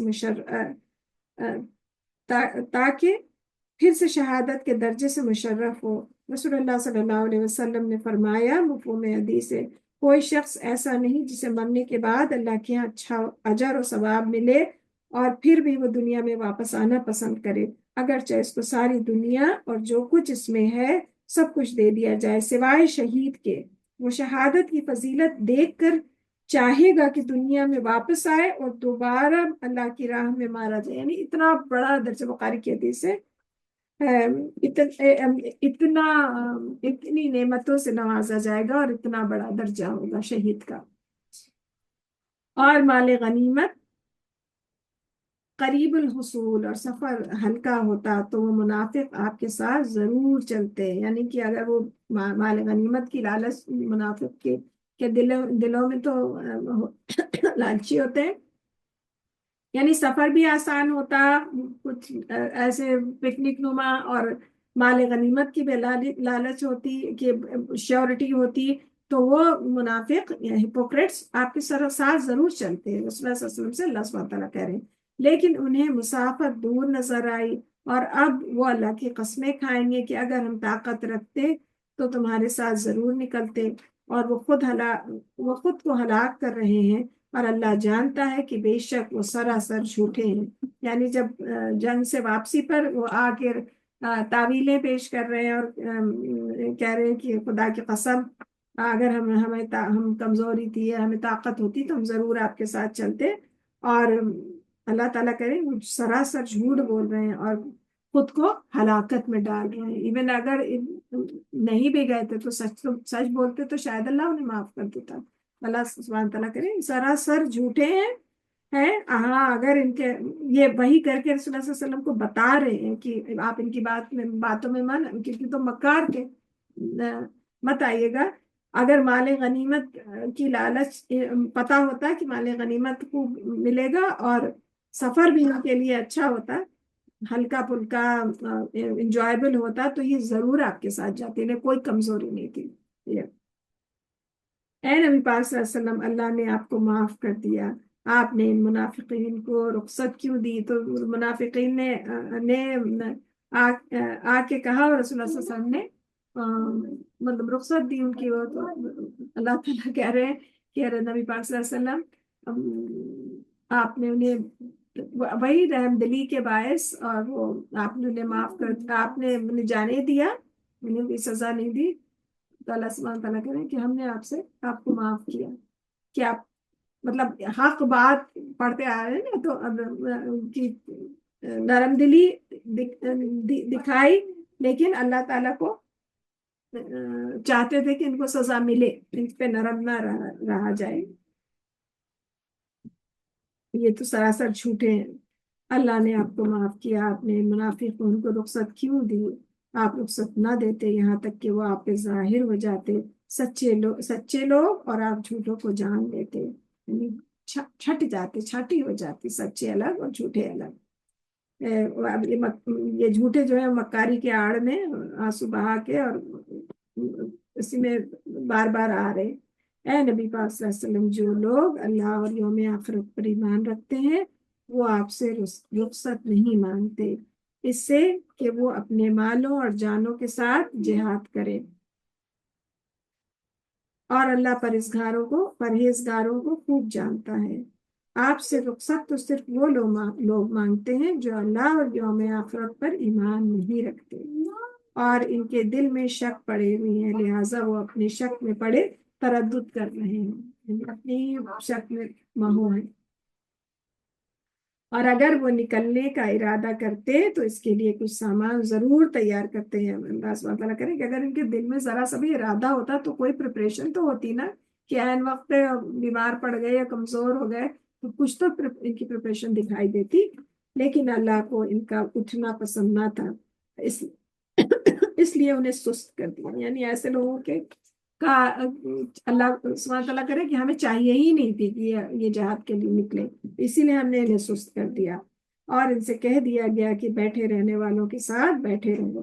اگر وہ منافق تمہارے ساتھ نکلتے بھی وہ تمہارے لیے خرابی ہی بڑھاتے اور تمہارے اندر فتنہ کھڑا کرنے کی خواہش لیے دوڑے پھرتے، اور تم میں بعض ان کے جاسوس ہیں اور اللہ ظالموں کو خوب جانتا ہے۔ تو یہ سب پورا اللہ تعالیٰ کہہ رہے ہیں کہ ہم نے ان کو سست کر دیا، اور اگر وہ جاتے بھی تو جو اس وقت بیٹھے قسمیں کھا رہے ہیں، تو اگر وہ جاتے بھی تو سوائے مسلمانوں کے لیے خرابی اور فتنہ پھیلانے کے دوسرا کوئی کام نہیں کرتے، تو ہم نے اسی لیے انہیں سست کر دیا۔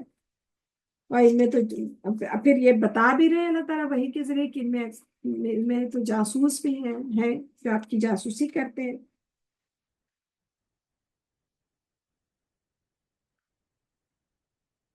اچھا، اس جہاد میں شرکت کے معاملے میں مسلمانوں کی 4 قسمیں تھیں۔ وہ مسلمان جو بلا تعمل تیار ہو گئے یعنی امیڈیٹ، دوسرے وہ جنہیں ابتدا میں تھوڑا سا تردد ہوا، ان کے دل ڈولے لیکن پھر جلد ہی اس سے باہر نکل آئے، تیسرے وہ جو ضعیف اور بیماری یا سواری اور سفر خرچ نہ ہونے کی وجہ سے فی الواقع جانے سے معذور تھے، یعنی ان کے پاس خود تو کچھ تھا نہیں یا کمزور تھے، اور جنہیں خود اللہ تعالیٰ نے اجازت دے دی تھی، ان کا اس آیت میں ذکر ہے۔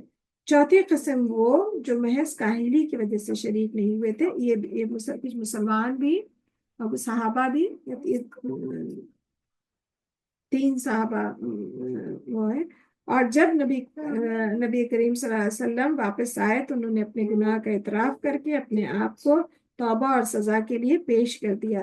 اس کے علاوہ باقی منافقین اور ان کے جاسوس، یہاں مسلمانوں سے پہلے گروہ اور منافقین کا ذکر ہے، تو پہلے تو منافقین کا ذکر ہے، باقی پھر مسلمانوں کا، کہ یہ قسمیں تھیں کہ ایک تو امیڈیٹ تیار ہو گئے، ایک دوسرے گروپ تھا جو تھوڑا سا وہ ہوا لیکن پھر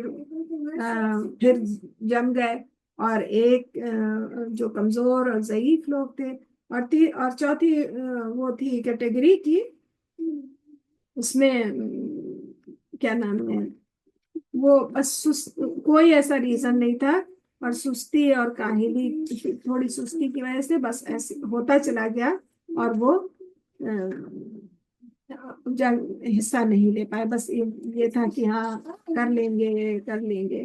ان میں 3 صحابہ تھے، کعب بن مالک اور ہلال ابن امیہ اور مرارہ بن الرابی، یہ لوگ اس میں تھے۔ ہم ان کے بارے میں اور پھر پڑھتے ہیں۔ تو ان کے خرچ کیے ہوئے مال قبول کیے جانے میں صرف یہ امر مانے ہیں کہ انہوں نے اللہ کے ساتھ اور اس کے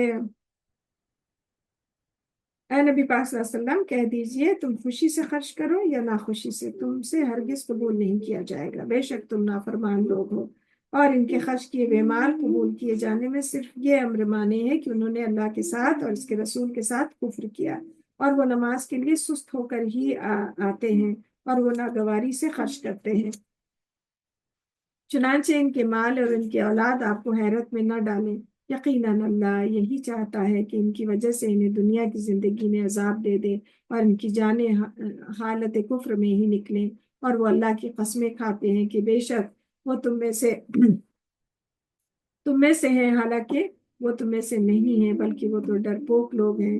اگر کوئی پناہ کی جگہ یا غار یا کوئی اور گھس بیٹھنے کی جگہ پائیں تو اس کی طرف ضرور بھاگ نکلیں گے رسیاں توڑا کر، اور ان میں سے بعض وہ ہیں جو آپ پر صدقات میں اعتراض کرتے ہیں، چنانچہ آپ اگر انہیں اس میں سے کچھ دے دیا جائے تو راضی رہتے ہیں، اور اس میں سے نہ دیا جائے تو جھٹ ناراض ہو جاتے ہیں۔ یہ بہت ہی جذبات ویسے لوگ ہیں کہ تھوڑا مال مل جاتا ہے تو خوش ہو جاتے ہیں، نہیں تو ناراض ہو جاتے ہیں۔ اور کیا ہی اچھا ہوتا کہ اگر وہ اس پہ راضی رہتے جو اللہ اور اس کے رسول نے انہیں دیا، اور کہتے کہ اللہ ہمارے لیے کافی ہے، جلد ہی اللہ ہمیں اپنے فضل سے دے گا اور اس کا رسول بھی، بے شک ہم اللہ ہی کی طرف راغب ہیں۔ زکوٰۃ تو صرف فقیروں اور مسکینوں اور اہلکاروں کے لیے ہے جو اس کی وصولی پر مقرر ہے، اور ان کے لیے جن کی دلداری مقصود ہے، اور گردنیں چھڑانے اور قرض داروں کے قرض اتارنے کے لیے، اور اللہ کی راہ میں اور مسافروں کی مدد میں، یہ اللہ کی طرف سے فرض ہے، اور اللہ خوب جانتا ہے۔ اللہ خوب جاننے والا اور حکمت والا ہے۔ اور ان منافقوں میں بعض وہ ہیں جو نبی کو تکلیف دیتے ہیں اور کہتے ہیں کہ یہ تو صرف کان ہے، ہر ایک کی بات مان لیتے ہیں۔ آپ کہہ دیجئے کہ وہ تمہارے لیے خیر کا کان ہے، وہ اللہ پر یقین رکھتا ہے اور مومنوں کی باتوں پر یقین رکھتا ہے، اور تم میں سے جو ایمان لائے ان کے لیے رحمت ہے، اور جو لوگ اللہ کے رسول کو تکلیف دیتے ہیں ان کے لیے دردناک عذاب ہے۔ اور اے مسلمانوں، وہ منافقین تمہارے سامنے اللہ کی قسمیں کھاتے ہیں تاکہ تمہیں راضی رکھیں، حالانکہ اللہ اور اس کا رسول زیادہ حقدار ہیں کہ انہیں راضی رکھیں اگر یہ لوگ مومن ہیں۔ یعنی اب مسلمانوں کو بھی سے اپنے اچھے وہ کہ ان کو اپنا ہموار بنانے کے لیے تو اللہ سبحانہ تعالیٰ کرے اللہ اور اس کے رسول زیادہ حقدار ہیں کہ ان کو راضی کیا جائے، نہ بنسبت یہ کہ ان سے ٹرمس بنا لیا جائے، ان سے وہ کام آ جائے گا، وہ کام آئے گا۔ کیا انہیں معلوم نہیں ہوا کہ بے شک جو شخص اللہ اور اس کے رسول کی مخالفت کرتا ہے تو اس کے لیے جہنم کی آگ ہے، وہ ہمیشہ اس میں رہے گا، یہ بہت بڑی رسوائی ہے۔ تو اگر جو ایک دم بڑی بڑی باتیں کرنا ہے یا اللہ تو بہت سوچ سمجھ کے بولنا ہے، جہاں اللہ اور اللہ کے رسول صلی اللہ علیہ وسلم کی بات ہے تو بہت سوچ سمجھ کے بات کرنی ہے، کیونکہ ہماری عقل بھی وہاں تک نہیں پہنچ سکتی جو اللہ تعالیٰ کی مصلحت ہوتی ہے۔ کیونکہ مطلب ایسا نہ ہو کہ ہم اچھائی کی چیزیں کر بھی رہے ہیں لیکن یہ کہ وہ ہم کسی اس میں وبال میں پڑ جائیں، نعوذ باللہ، اللہ ہم سب کو محفوظ رکھے۔ تو اللہ تعالیٰ کرے جو شخص اللہ اور اس کی رسول کی مخالفت کرے تو اس کے لیے جہنم کی آگ ہے، وہ ہمیشہ اس میں رہے گا، یہ بہت بڑی رسوائی ہے۔ منافقین اس بات سے ڈرتے ہیں کہ مسلمانوں پر کوئی صورت نازل کر دی جائے جو انہیں ہر بات بتا دے، تو جو کہ ان منافقوں کے دلوں میں ہے، تو ان کو ڈر ہے کہ ایسا نہ ہو کہ کوئی صورت نازل ایسی ہو جائے کہ انہیں پتہ چل کہ ہم کیا سوچ رہے ہیں، ہم کیا خفیہ کارروائیاں کر رہے ہیں۔ کہہ دیجئے تم مذاق کرتے ہو، بے شک اللہ وہ باتیں ظاہر کرنے والا ہے جسے تم ڈرتے ہو۔ تو اللہ تعالیٰ نے وارننگ دے دی ہے، اور اگر کہ بس ہونے ہی والا ہے، پتہ چلنے ہی والا ہے، اور اگر آپ ان سے پوچھیں تو ضرور کہیں گے کہ ہم تو صرف شغل کے طور پر باتیں اور دل لگی کرتے ہیں۔ کہہ دیجئے کیا تم اللہ اور اس کی آیتوں اور اس کے رسول کے ساتھ مذاق کرتے تھے؟ اب بہانے مت بناؤ، یقیناً تم نے اپنے ایمان کے بعد کفر کیا۔ اگر ہم تم میں سے کسی ایک گروہ کو معاف بھی کر دیں تو دوسرے گروہ کو اس کی وجہ سے عذاب دیں گے کہ وہ مجرم تھے۔ تو ایمان کے بعد کفر کیا مطلب زبان سے شہادہ پڑھا اور مسجد بھی آ رہے ہیں لیکن دل میں اللہ اور اللہ کے رسول کے رسول اللہ صلی اللہ علیہ وسلم کے خلاف دل میں کینہ بھرے میں اور ہر وقت دشمنی پہ رہتے ہیں، تو دل میں کچھ ہے اور زبان پہ کچھ ہے۔ منافق مرد اور منافق عورتیں سب ایک جیسے ہیں، وہ برے کام کا حکم دیتے ہیں اور نیک کام سے روکتے ہیں، اور خرچ کرنے سے اپنے ہاتھ روکے رکھتے ہیں۔ انہوں نے اللہ کو بھلا دیا ہے اور اس نے بھی انہیں بھلا دیا ہے۔ بے شک منافقین ہی نافرمان ہیں۔ اللہ نے منافق مردوں اور منافق عورتوں اور کافروں سے دوزخ کی آگ کا وعدہ کر رکھا ہے۔ استغفر اللہ، اللہم لا تجعلنا منہم۔ وہ اس میں ہمیشہ رہیں گے اور وہ دوزخ انہیں کافی ہے، اور اللہ نے ان پر لعنت کی اور ان کے لیے دائمی عذاب ہے، یعنی ہمیشہ کا۔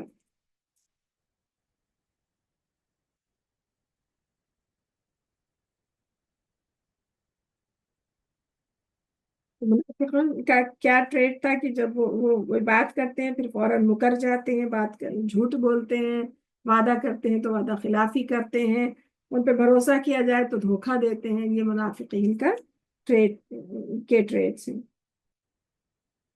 منافق ہو تم ان لوگوں کی طرح ہو جو تم سے پہلے تھے، وہ قوت میں تم سے کہیں زبردست تھے اور مال اور اولاد میں کہیں زیادہ تھے، چنانچہ وہ دنیا میں اپنا حصہ برت چکے، بس تم نے بھی اپنا حصہ برت لیا جس طرح ان لوگوں نے اپنا حصہ برت لیا جو تم سے پہلے تھے، اور تم فضول باتوں میں الجھے رہے جس طرح وہ فضول باتوں میں الجھے رہے۔ یہی لوگ ہیں جن کے اعمال دنیا اور آخرت میں برباد ہو گئے، اور یہی لوگ خسارہ پانے والے ہیں۔ کیا ان تک ان لوگوں کی خبر نہیں پہنچی جو ان سے پہلے تھے، یعنی قوم نوح اور عاد اور سمود اور قوم ابراہیم اور مدین والے اور وہ بستیاں جنہیں الٹ دیا گیا، ان کے پاس ان کے رسول کھلی نشانیاں لے کر آئے، پھر اللہ نے ایسا نہیں کہ ان پر ظلم پھر اللہ ایسا نہیں کہ وہ ان پر ظلم کرتا، لیکن وہ خود ہی اپنی جانوں پر ظلم کرتے تھے۔ تو یہ ہم نے کل پڑھا تھا پورے ڈیٹیل میں ساری قوموں کے بارے میں، تو اب کوئک وہ چل رہا ہے۔ پہلے ان کے ڈیٹیل میں کہ انہوں نے کس طرح کی سرکشی کی اور کس طرح عذاب آیا، اب کوئک ریکیپ کر رہے ہیں، چل رہا ہے۔ لیکن وہ خود ہی اپنی جانوں پر ظلم کرتے تھے۔ مومن مرد اور مومن عورتیں آپس میں ایک دوسرے کے مددگار ہیں، وہ نیکی کا حکم دیتے ہیں اور برائی سے روکتے ہیں، اور نماز قائم کرتے ہیں اور زکوٰۃ دیتے ہیں، اور اللہ اور اس کے رسول کی اطاعت کرتے ہیں۔ یہی لوگ ہیں جن پر اللہ ضرور رحم فرمائے گا، بے شک اللہ زبردست ہے، خوب حکمت والا۔ اللہ نے مومن مردوں اور مومن عورتوں کو ایسے باغوں کا وعدہ کیا ہے جن کے نیچے نہریں بہتی ہوں گی، اور وہ ہمیشہ ان میں رہیں گے، اور وہ سدا بہار باغوں میں پاکیزہ محلات کا وعدہ ہے، اور اللہ کی رضامندی سب سے بڑھ کر نعمت ہوگی۔ یہی عظیم کامیابی ہے۔ اللہم اجعلنا منہم، اللہ ہم سب کو ان میں سے بنائے۔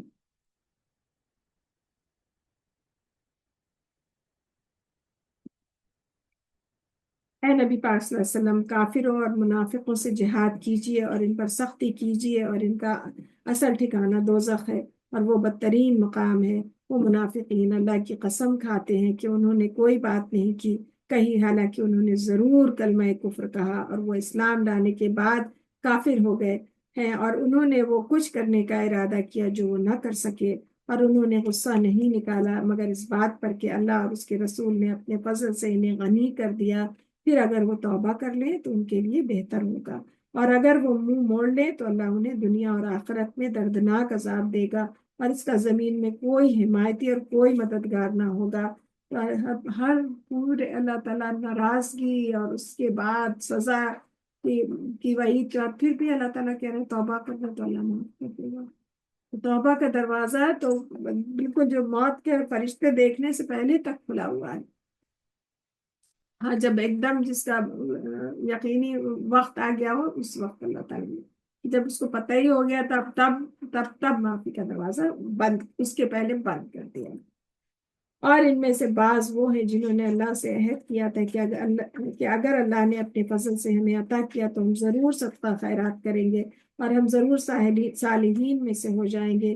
پھر جب اللہ نے اپنے فضل سے انہیں عطا کیا تو وہ کنجوسی پر اتر آئے، اور انہوں نے حق سے منہ موڑ لیا، اور وہ اپنے عہد سے منحرف ہو گئے۔ یعنی پہلے تو بہت اللہ سے وعدہ کہ ہم بہت صدقہ خیرات کریں گے، بہت خرچ کریں گے نیکی کے کاموں پہ، اور صالحین میں نیک لوگوں میں ہو جائیں گے۔ تو اس سے کیا پتہ چلتا ہے کہ صدقہ خیرات کرنے سے صالحین نیکی کے کام ہیں۔ لیکن جب اللہ نے انہیں اپنے فضل سے عطا کیا تو پھر وہ اپنے عہد سے انحراف کر گئے۔ پھر اللہ نے انہیں ان کے دلوں میں نفاق ڈال کر سزا دی، اس دن تک کے لیے جب وہ اللہ کے حضور میں حاضر ہوں گے۔ اس لیے انہوں نے اللہ سے جو وعدہ کیا تھا اس کی خلاف ورزی کی، اور اس لیے کہ وہ جھوٹ بولتے تھے۔ کیا یہ لوگ نہیں جانتے کہ بے شک اللہ ان کے بھیدوں اور ان کی سرگوشیوں کو جانتا ہے، اور بے شک اللہ غیب کی باتوں کو خوب جانتا ہے۔ جو لوگ تعان کرتے ہیں کھلے دل سے خیرات کرنے والے مومنوں پر ان کے صدقات کی بابت، اور ان پر بھی جو اپنی تھوڑی سی محنت مزدوری کے سوا کچھ نہیں رکھتے تو وہ بھی ان میں سے خرچ کرتے ہیں، تو وہ ان کا مذاق اڑاتے ہیں، اللہ بھی ان کا مذاق اڑائے گا، اور ان کے لیے دردناک عذاب ہے۔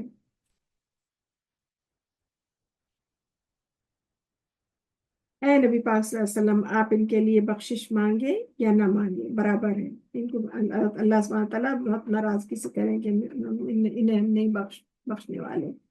اگر آپ ان کے لیے 70 بار بخشش مانگے تو بھی اللہ انہیں نہیں بخشے گا۔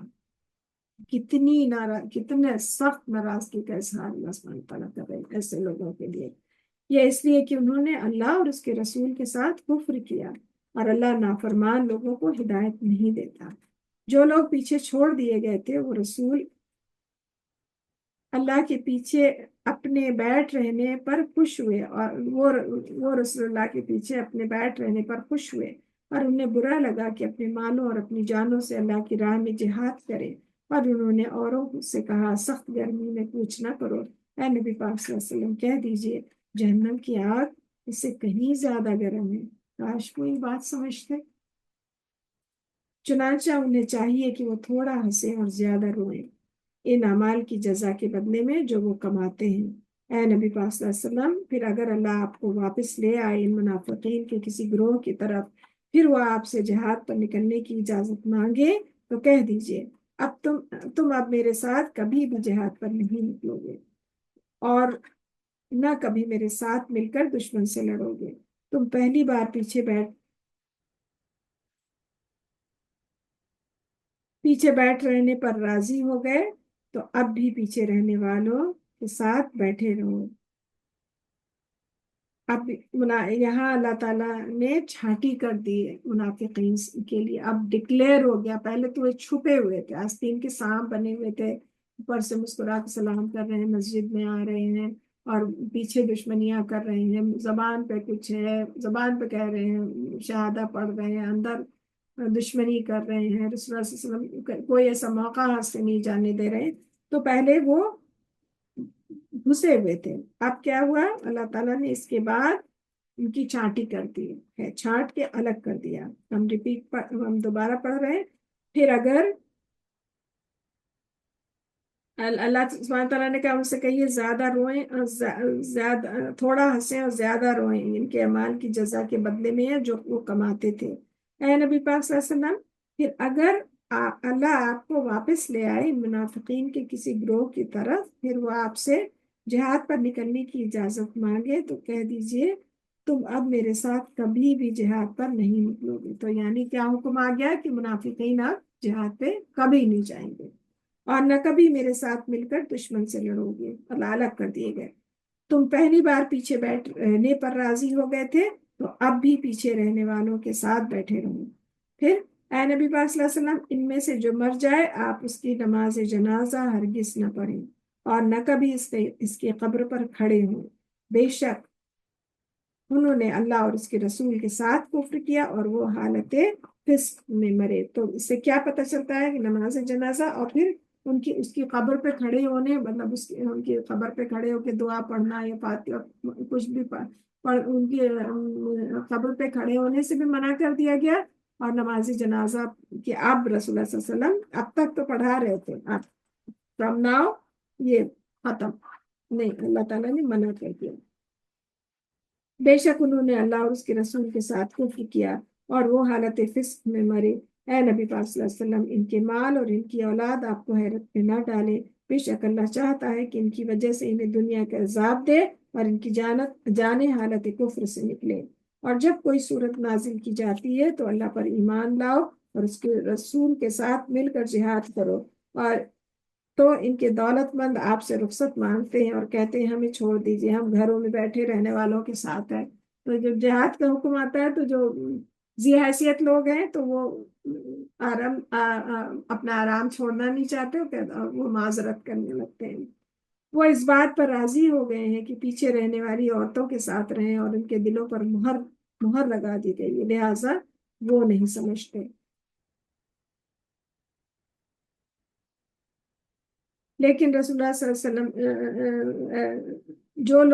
جو لوگ ان کے ساتھ ایمان لائے، انہوں نے اپنے مالوں اور اپنی جانوں کے ساتھ جہاد کیا، اور انہی لوگوں کے لیے بھلائیاں ہیں اور یہی لوگ فلاح پانے والے ہیں۔ اللہ نے ان کے لیے باغات تیار کر رکھی ہیں جن کے نیچے نہریں بہتی ہیں اور وہ ان میں ہمیشہ رہیں گے، یہی عظیم کامیابی ہے۔ یہاں روک لیتے ہیں۔ اللہم اجعلنا منہم، اللہ ہم سب کو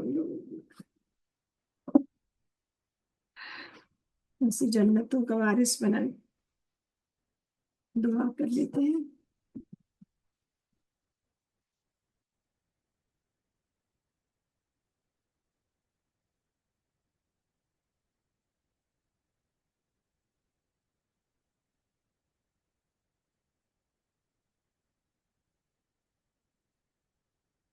اللهم انس وحشتي في قبري، اللهم ارحمني بالقرآن العظيم واجعله لي إماما ونورا وهدى ورحمة، اللهم ذكرني منه ما نسيت وعلمني منه ما جهلت وارزقني تلاوته أنا الليل وأنا النهار واجعله لي حجة یا رب العالمین۔ اے اللہ مانوس کر دے میری وحشت کو میری قبر میں۔ اے اللہ اس قرآن کی وجہ سے ہم سب پہ رحم کر اور اس کو ہمارے لیے امام اور نور اور ہدایت اور رحمت کا ذریعہ بنا۔ اے اللہ جو کچھ ہم بھول جائیں ہمیں یاد کروا دینا، اور وہ کچھ ہمیں سکھا دے جو ہمیں معلوم نہیں، اور ہمیں توفیق دے کہ ہم دن کی گھڑیوں میں اور رات کی گھڑیوں میں اس کی تلاوت کریں اور اس کو ہمارے لیے دلیل بنا دے۔ ربنا آتنا فی الدنیا حسنۃ وفی الآخرۃ حسنۃ وقنا عذاب النار۔ سبحان اللہ وبحمدہ عدد خلقہ ورضا نفسہ وزنۃ عرشہ ومداد کلماتہ۔ سبحان اللہ وبحمدہ عدد خلقہ ورضا نفسہ وزنۃ عرشہ ومداد کلماتہ۔ ربنا اغفر لي ولوالدي وللمؤمنين يوم يقوم الحساب۔ ربنا اغفر لي ولوالدي وللمؤمنين يوم يقوم الحساب۔ رب ارحمهما كما ربياني صغيرا۔ رب ارحمهما كما ربياني صغيرا۔ رب ارحمهما كما ربياني صغيرا۔ اے اللہ ہمیں بخش دے، ہمارے والدین کو بخش دے، کل مومنین کو بخش دے۔ اللہ روز قیامت یا اللہ تو ان پہ ایسا رحم کر جیسا کہ انہوں نے ہمیں بچپن میں پالا ہے۔ ربنا لا تزغ قلوبنا بعد إذ هديتنا وهب لنا من لدنك رحمة إنك أنت الوهاب۔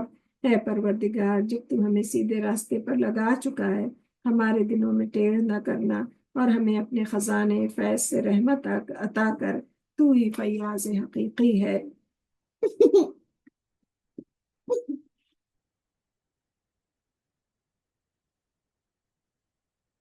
ربنا اغفر لنا ذنوبنا وإسرافنا في أمرنا وثبت أقدامنا وانصرنا على القوم الكافرين۔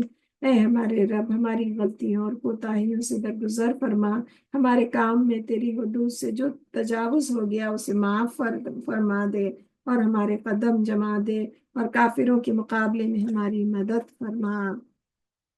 ربنا لا تؤاخذنا إن نسينا أو أخطأنا ربنا ولا تحمل علينا إصرا كما حملته على الذين من قبلنا ربنا ولا تحملنا ما لا طاقة لنا به واعف عنا واغفر لنا وارحمنا أنت مولانا فانصرنا على القوم الكافرين۔ اے ہمارے رب ہم سے بھول چوک میں جو قصور ہو جائیں ان پہ گرفت نہ کر، اور ہم پر وہ بوجھ نہ ڈال جو تو نے ہم سے پہلوں پر ڈالا تھا۔ اے پروردگار جس بار کو اٹھانے کی ہمیں طاقت نہیں وہ ہم پہ نہ رکھ، ہمارے ساتھ نرمی کر، ہم سے درگزر فرما، ہم پر رحم کر، تو ہمارا مولا ہے، کافروں کے مقابلے ہماری مدد فرما۔ حسبی اللہ لا الہ الا هو علیہ توکلت وہو رب العرش العظیم۔ ہمیں اللہ کافی ہے، اس کے سوا کوئی معبود نہیں، اور ہم نے اسی پر بھروسہ کیا، وہی عرش عظیم کا مالک ہے۔ ربنا تقبل منا انك انت السمیع العلیم وتب علینا انك انت التواب الرحیم۔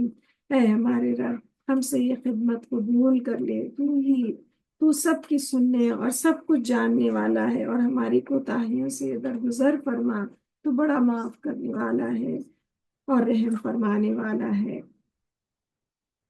اللہم حاسبنی حسابا یسیرا۔ اے اللہ تو ہمارے حساب کو آسان فرما۔ یا مقلب القلوب ثبت قلبی علی دینک۔ اے دلوں کو پھیرنے والے ہمارے دل کو اپنے دین پر ثابت رکھ۔ یا مصرف القلوب صرف قلبی علی طاعتک۔ اے دلوں کو پھیرنے والے ہمارے دل کو اپنی اطاعت پہ پھیر دے۔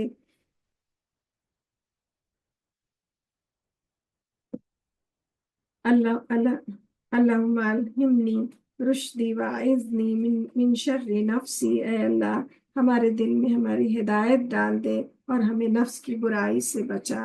اللہم انک عفو کریم تحب العفو فاعف عنا۔ اللہم انک عفو کریم تحب العفو فاعف عنا۔ اللہم انکا عفو کریم تحب العفو فاعف عنا۔ اے عزت والے رب، تو معاف کرنے والا ہے، معاف کرنے کو پسند کرتا ہے، تو میرے گناہ معاف فرما۔ اللہم انی اسألک الہدی والتقی والعفاف والغنی۔ اے اللہ، بے شک میں تجھ سے ہدایت، پرہیزگاری، عفت اور لوگوں سے بے پرواہی مانگتی ہوں۔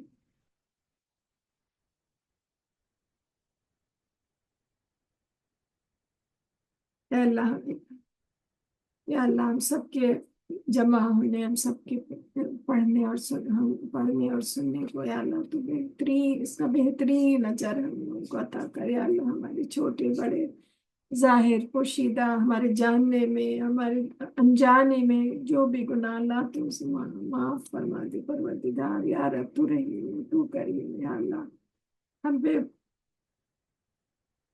وہ آزمائش نہ ڈال اللہ جس کی ہم برداشت کرنے کی سکت نہ ہو۔ یا اللہ تو رحیم، بس اپنی رحمت میں رکھ۔ یا اللہ ہم تیرے بہت کمزور بندے ہیں، تو اپنی رحمت سے ہم لوگوں کو، ہمیں فیضیاب کر دے۔ یا رب تو رحیم، تو کریم، یا رب ہم سب پہ ہم تجھ سے سوال کرتے ہیں ایمان کا، صحت اور سلامتی کا، تیری رحمت کا، تیری مغفرت، ہم اپنے گناہوں سے مغفرت کا۔ یا اللہ ہم سب پہ رحم فرما۔ یا اللہ تو ہم سب پہ کرم فرما۔ یا اللہ ہمارے بچوں پہ رحم فرما۔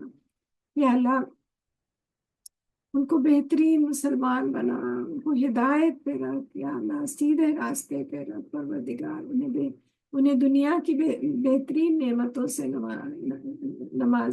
نوازی اللہ تعالیٰ۔ انہیں اچھے پروفیشنلز، ان کو بہترین روزی ملے دنیا اور آخرت دونوں میں عزت ملے انہیں اللہ تعالیٰ۔ یا اللہ انہیں کامیابی عطا کر۔ یا اللہ ہماری بہنوں اور بچیوں کو اپنے گھروں میں عزت کے ساتھ اور محبت کے ساتھ رکھیے اللہ پاک۔ اور ہمارے جو بچے جو شادی کی عمر کو پہنچ رہے ہیں، اللہ انہیں بہترین ساتھی عطا کریے۔ یا اللہ ہم پہ مہربان ہو جائے۔ یا اللہ ہمیں شیطان کے ہر داؤ سے بچا لیجیے۔ یا اللہ ہم پہ مہربانی کیجیے۔ یا اللہ، یا اللہ جو بچے امتحان دے رہے، جو پڑھنے والے بچے، انہیں بہترین کامیابی عطا کریے اور ان کے ماں باپ خوش ہو جائے اور راضی ہو جائے۔ یا اللہ ہم سب پہ ہمیں اپنا بہت شکر گزار بنا لیجیے۔ یا اللہ ہم پہ کرم کیجیے۔ یا رب ہم پہ رحم کیجیے۔ یا رب آپ رحم کرنے والوں میں سب سے بہتر رحم کرنے والے ہیں یا مالک۔ یا اللہ ہم سب پہ رحم کیجیے۔ یا اللہ رب جلنی مقیم الصلاۃ ومن ذریتی ربنا وتقبل دعا۔ اے اللہ ہمیں اور ہماری اولاد کو نماز قائم کرنے والا بنا۔ یا اللہ ہماری دعائیں قبول فرما۔ یا اللہ رب انی لما انزلت الی من خیر فقیر۔ یا اللہ تو جو بھی خیر اپنی طرف سے عطا کر، ہم اس کے محتاج ہیں۔ یا رب تو رحیم، تو کریم۔ یا رب جو لوگ بیمار ہیں، اللہ انہیں کامل صحت عطا کر۔ یا اللہ انہیں کامل صحت اور زندگی عطا کر۔ یا رب تو رحیم، تو کریم۔ یا اللہ ہم سب کو، ہمارے دلوں کو ایمان سے منور کر دے۔ یا اللہ ہمارے گھروں کو خیر و برکت سے بھر دے۔ یا اللہ ہمارے گھروں کو اپنی رحمت سے ڈھانپ لے۔ یا اللہ تو رحیم، تو کریم۔ یا اللہ ہم سب پہ رحم فرما۔ ہماری اولاد، یا اللہ ہمیں ہمارے والدین کے لیے صدقہ جاریہ بنا، اور ہماری اولاد کو ہمارے لیے صدقہ جاریہ بنا۔ یا اللہ بہت فتنہ ہے ہم جس معاشرے میں رہ رہے ہیں، یا اللہ ہماری اولاد کو محفوظ رکھیے، اسے ہماری جنریشنز کو محفوظ رکھیے۔ اللہ پاک کرم کیجیے، ہم پہ رحم کیجیے۔ اللہ یا اللہ ہم رمضان کو پالیں اور بہترین عبادت کر سکیں۔ یا اللہ ہمیں اچھی صحت دیجیے اور ہماری سستی اور کاہلی کو دور کریے اللہ تعالیٰ۔ یا رب ہم پہ مہربانی کیجیے۔ اللہ ہم لیلۃ القدر کو پالیں، اللہ پاک ہم سب کی مغفرت فرمائیے۔ یا اللہ ہم پہ کرم کیجیے۔ یا اللہ، یا اللہ ہم کچھ جو ہم مانگنا بھول گئے ہوں، یا اللہ ان سے بھی قبول کر۔ ہماری سب بہنوں، ہماری سب دوستوں، ان کی صحت کے مسائل، ان کے بچوں کے مسائل، یا اللہ سب میں آسانی کیجیے، اور سب کی اپنے دل کی ہم سب کے دل کی تمنائیں پوری کریے، جائز خواہشات پوری کریے۔ یا اللہ ہم سے بہترین کام لے لیجیے پروردگار، ہمارے علم میں اضافہ فرمائیے، اور ہم آپ کے دین کا کام کرنے کے لیے ہم لوگوں کو چن لیجیے یا اللہ تعالیٰ۔ ہم خوب شوق سے بڑھ بڑھ کر نیکیوں میں آگے بڑھنے کی اللہ ہمیں توفیق دیجیے، ہمیں توفیق دیجیے یا اللہ۔ ربنا آتنا فی الدنیا حسنۃ وفی الآخرۃ حسنۃ وقنا عذاب النار۔ ربنا اللهم صل آمين يا رب العالمين۔ اللهم صل على محمد وعلى آل محمد كما صليت على إبراهيم وعلى آل إبراهيم إنك حميد مجيد۔ اللهم بارك على محمد وعلى آل محمد كما باركت على إبراهيم وعلى آل إبراهيم إنك حميد مجيد۔ سبحانك اللهم وبحمدك نشهد أن لا إله إلا أنت نستغفرك ونتوب إليك۔ سبحان ربك رب العزة عما يصفون وسلام على المرسلين والحمد لله رب العالمين۔ السلام علیکم ورحمۃ اللہ وبرکاتہ، انشاءاللہ۔